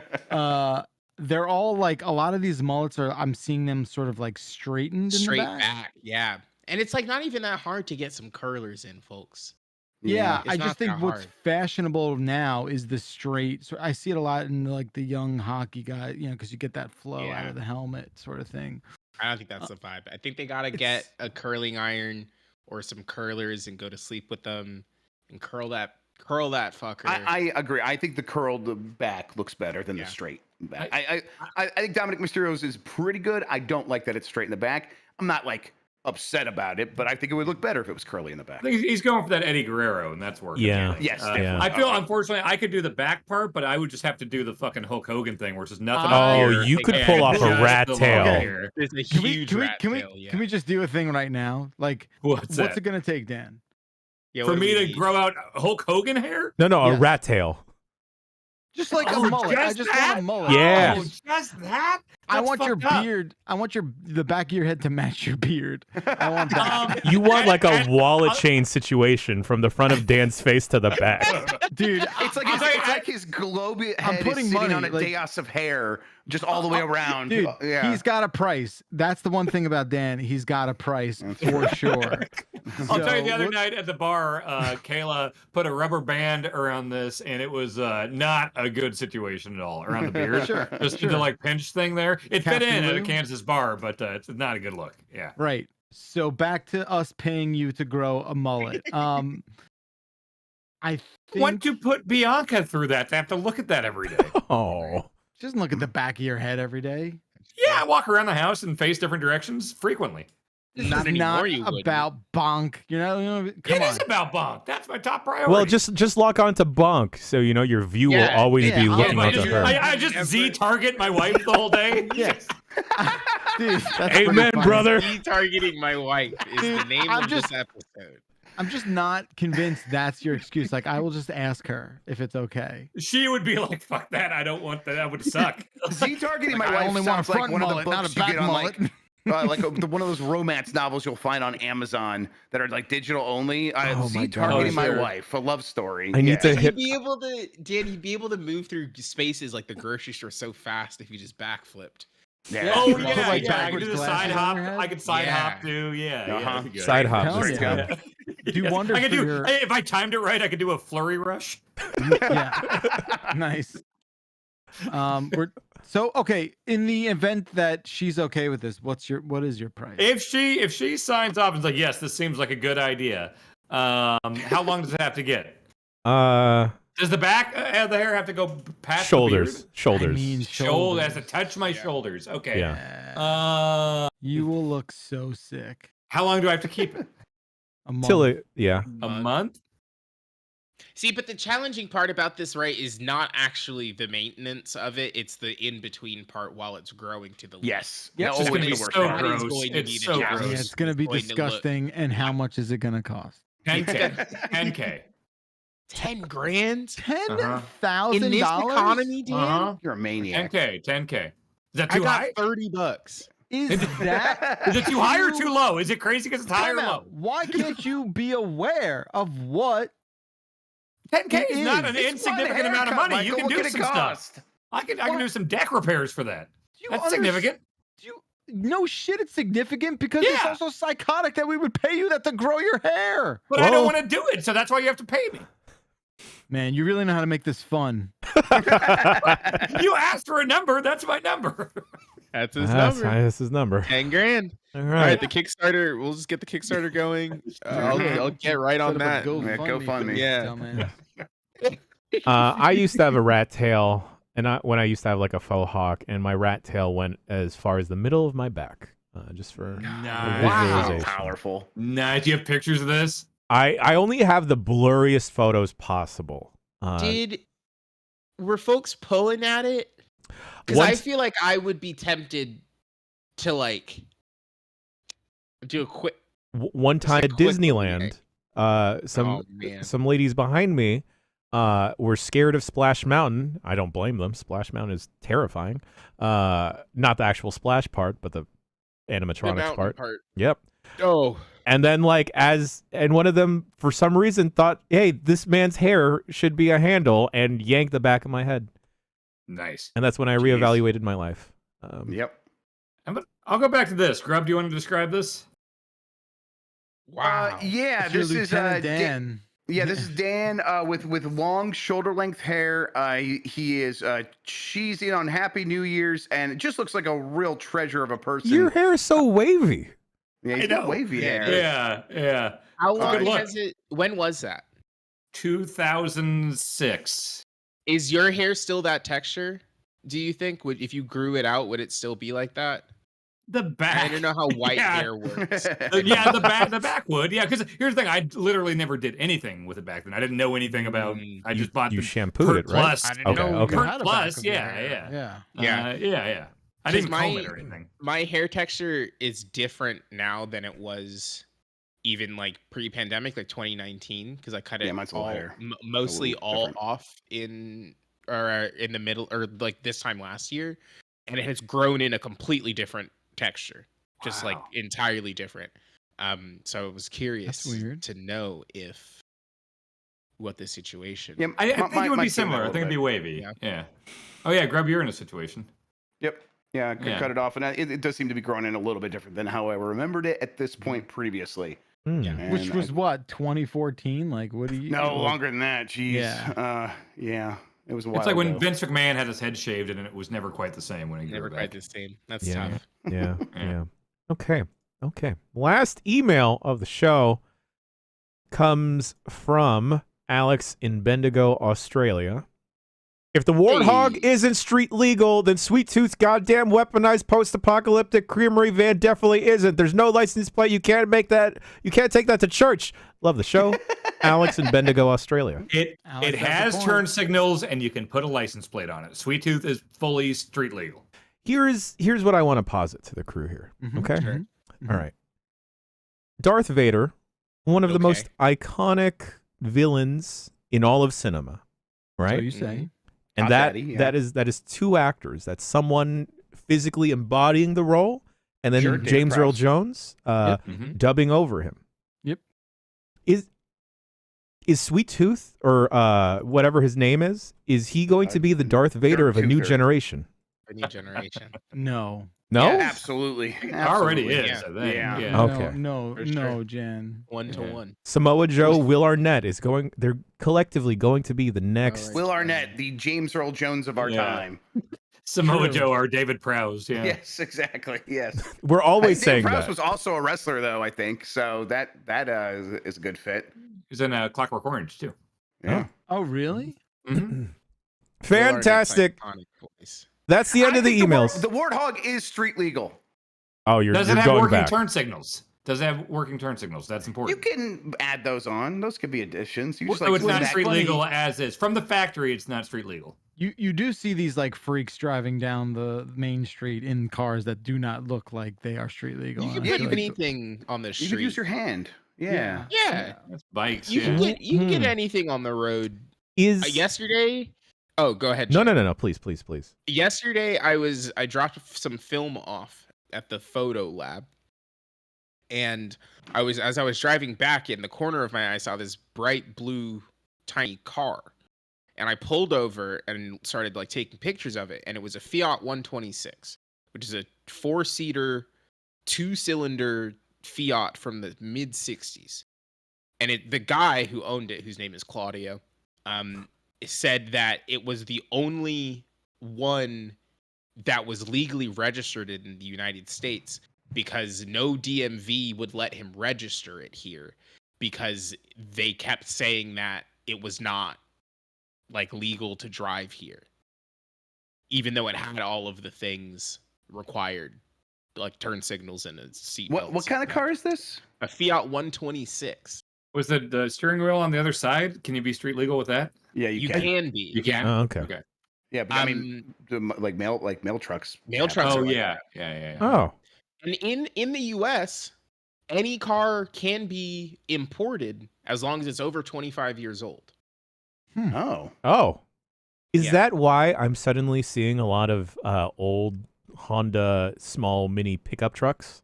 Yes, because Oh, I love those things. because of the time gap. It's like an import rule. Huh. The time gap on those has expired. So now you can bring those over. Like they're called like K trucks. You can bring those over They look so from cool. Japan or Yeah, I love other those. regions. You can bring those in now. Not But that. anything is street legal if you believe. Okay. Is basically the gist of Would it. you, if I bought like a Model T, would that be street legal as long as like the turn signals worked? Mhm. You don't. No, the turn signals don't even have to work. You could do hand Yeah, signals. you can do hand Oh, okay. signals. It doesn't need turn signals. Oh, all. that's the only thing I know that you need for Yeah, street you keep legal. Apparently repeating it that's like it's not the only right. thing that matters. That's the only thing I know. Yeah, and that was wrong. No, it doesn't need turn signals. It's just like You just do the this Model thing. T Okay. wouldn't even be import because they made it. Wait, if you're driving, I get that you can signal for left, but how you're not going to reach all the way out the right No, you- window? no, like, no, if no, you- no. Well, that's this this. is right. It's this. I can't believe they Left, licensed right. you. Oh, you Yeah. go up. Okay, I see. Yeah. And then Alright. stop. If your brake lights are broken, you do this. Yeah. Oh, okay. That makes a lot more sense. As if Okay. that was the move. As if Yeah. the move was reaching across the fucking car. I was going to Taking say, it your would have to be a arm out the really skinny window. car, or you would need giant arms, or Oh. both. Even when you're on a bicycle, Gonna be- it's the same hand Well, that's the thing. maneuver. I can do it. I have a bike, and I know how that works. But I was like, how the fuck am I going to get out the right no, window? the bike is on a bike, it's the also- same thing. Yeah. It's the, Oh, you do it all but with I've been one doing it arm. wrong forever. Yeah. Okay. Yeah, like you're like So many you are not accidents. doing Doesn't it make more hand sense to signals. point like I'm going that way? Like You are not doing hand signals. if There's there are no- cars behind there's me no and I'm in way. a bike lane, I've There's done no hand way. signals. I've done hand signals. I've done them. do not believe you. I just He's riding point to bikes in where I'm going. Minneapolis. They I pull just out their assume I arm just there. point where I'm going. Over That's all I there. do. Over there. I think they just read your like body bike language and we're like, this guy is a wild card. He may go there. He might go there. I've never gotten hit by a car, so I'm doing something right. I'm glad. Or the cars are doing something wrong. I don't know. Yeah, seriously, dude. All right. Well, unfortunately, we have gotten to the part of the show that has quickly exploded out of control. I don't know why I do this to myself, but we're doing it anyway. We've gotten to the shout-outs. So may we start? So we may start. High time to start. Control V. Oh, Minotti's no. slot. Jan for all the hard work. Jan does waking up early. No clips tapes. Our condolences for Danny when he discovers that snuff is real. Happy anniversary, Rebecca and David. Having your idea read out on the podcast and no one liking it. The Giant Mustache Cast. Alex Navarro's Tiny Soul Patch Cast. Keep your 30 under 30. I'm staying 80 for Brady. Barley and Barley and Barley. Always be clothing for always being clothed. Barley all day, every day. Nikki Grayson. Congrats, Duder. My conductor friend. The production values at the Hyperbole halftime show. Comic-Con video game attendees. The Ape of Grub. Toast. I don't think they loved each other that much. Singing about being drowned to death while being drowned to death. Mary, Annette, Dog Emoji, Doc, the original social media network. Michael McDonald, Ronald McDonald, Donald McSutherland, Old McDonald, Farmer at Law. They hope that it goes the way it's supposed to go. There's fear in them all, but they can't let it show. Dane Cook, I kept my Minotti hole stuffed. I'd buy that for $1. Big money, big prizes. I love it. Bomb Scat, SAG-AFTRA, and WGA fighting the good fight. Yes, indeed. Cluedo, you know, the Muffin Man was the murderer. Jimmy and Bimmy Lee, Tiny Dan, Big World, Zebos wobble, but they won't fall down. Do you smell what the Dane is cooking? Saucy barbecue essence. Bombcasting and the AM Crunchwrap brought to you by Taco Bell. Dylon. Hey Nose, fuck you. Hello, Rat. Ya ha ha. You found me. Don't play like I do. No clips, archive work. Everybody's 1-2 Switch is a video game. Dirty Dom, the next NXT North American champion. The judge from Monday's UK Microsoft CMA hearing. Thousand Island dressing is the devil's cum. Ew.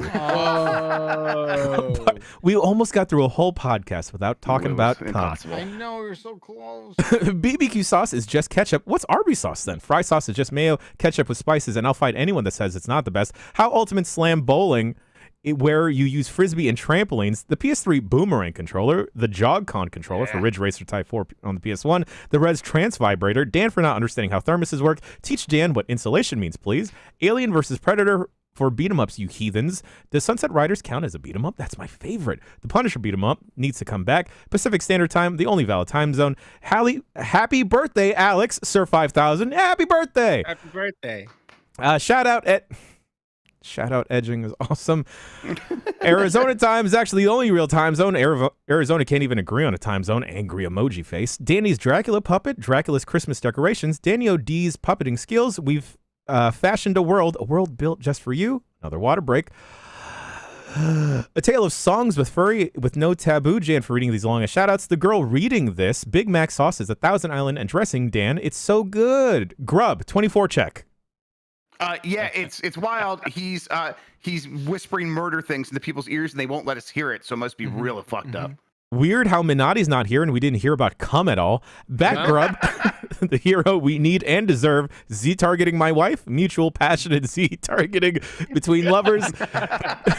What if Dan was one of us, just a slob, like just a stranger on a bus trying to make his way home? Every girl would be crazy. A sharp-dressed Dan is such a thing we were to ever exist. Grub doing ring fit while recording. Dan with long gross hair and glasses.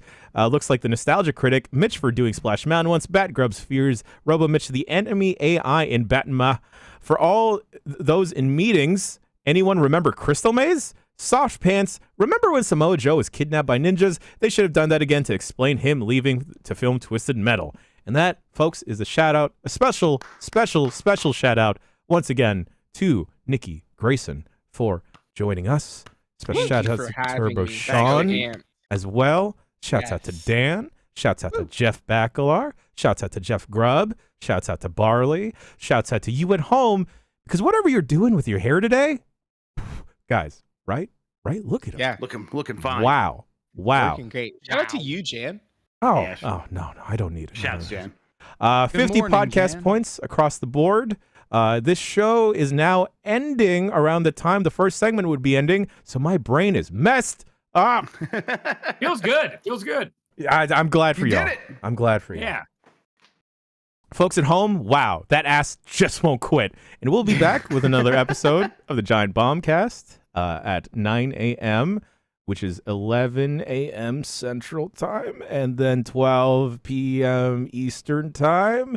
What do we got for the rest of this week, gentlemen? Grub, we got Game S Mornings for the rest of the week. Game S Mornings? Yep. We'll have some friends on the show. It'll be a good time. And then we're gonna do a Four Sword Fiesta. We're gonna get the Connectivity compadres back together. We're gonna make that happen. And then Blight Club will be happening. UPF, we have some ideas for that. It's gonna be a good week. Viewfinder's up now. Viewfinder's up now. Quick looks Check out the Double board. Dragon quick look that went up. Yes. Bunch of The Film in 40s. We should have 2 Film in 40s audio if you did not watch live last night. Should we split that up, or should we just have it be a double feature? Not everyone's Two separate doing. ones. I know it's traditional to do RoboCop and Annette back to back, but let's split it up in case people want to do it however they do it. So. Yeah. All right. Okay. Cool. Yes. Great. Fantastic across the board. Yes, the compadres can come back together. I saw Mike in the chat, so that means the cum gates are wide open. The Minotti slot is gaping. It's all right. Please end it. Classic Grub taking it too far. We'll see you next week for another installment of the Giant Bombcast. You're all beautiful. Drink some water. Take a nap. go look up how gravy is made, perhaps. And we'll see you for another episode of the Bombcast and among other things. See ya. I love you. Goodbye. Help me go buy a K-Truck.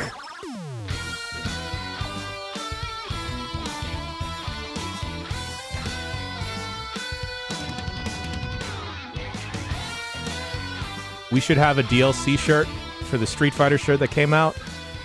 That's just an idea. That's good. Fade into play.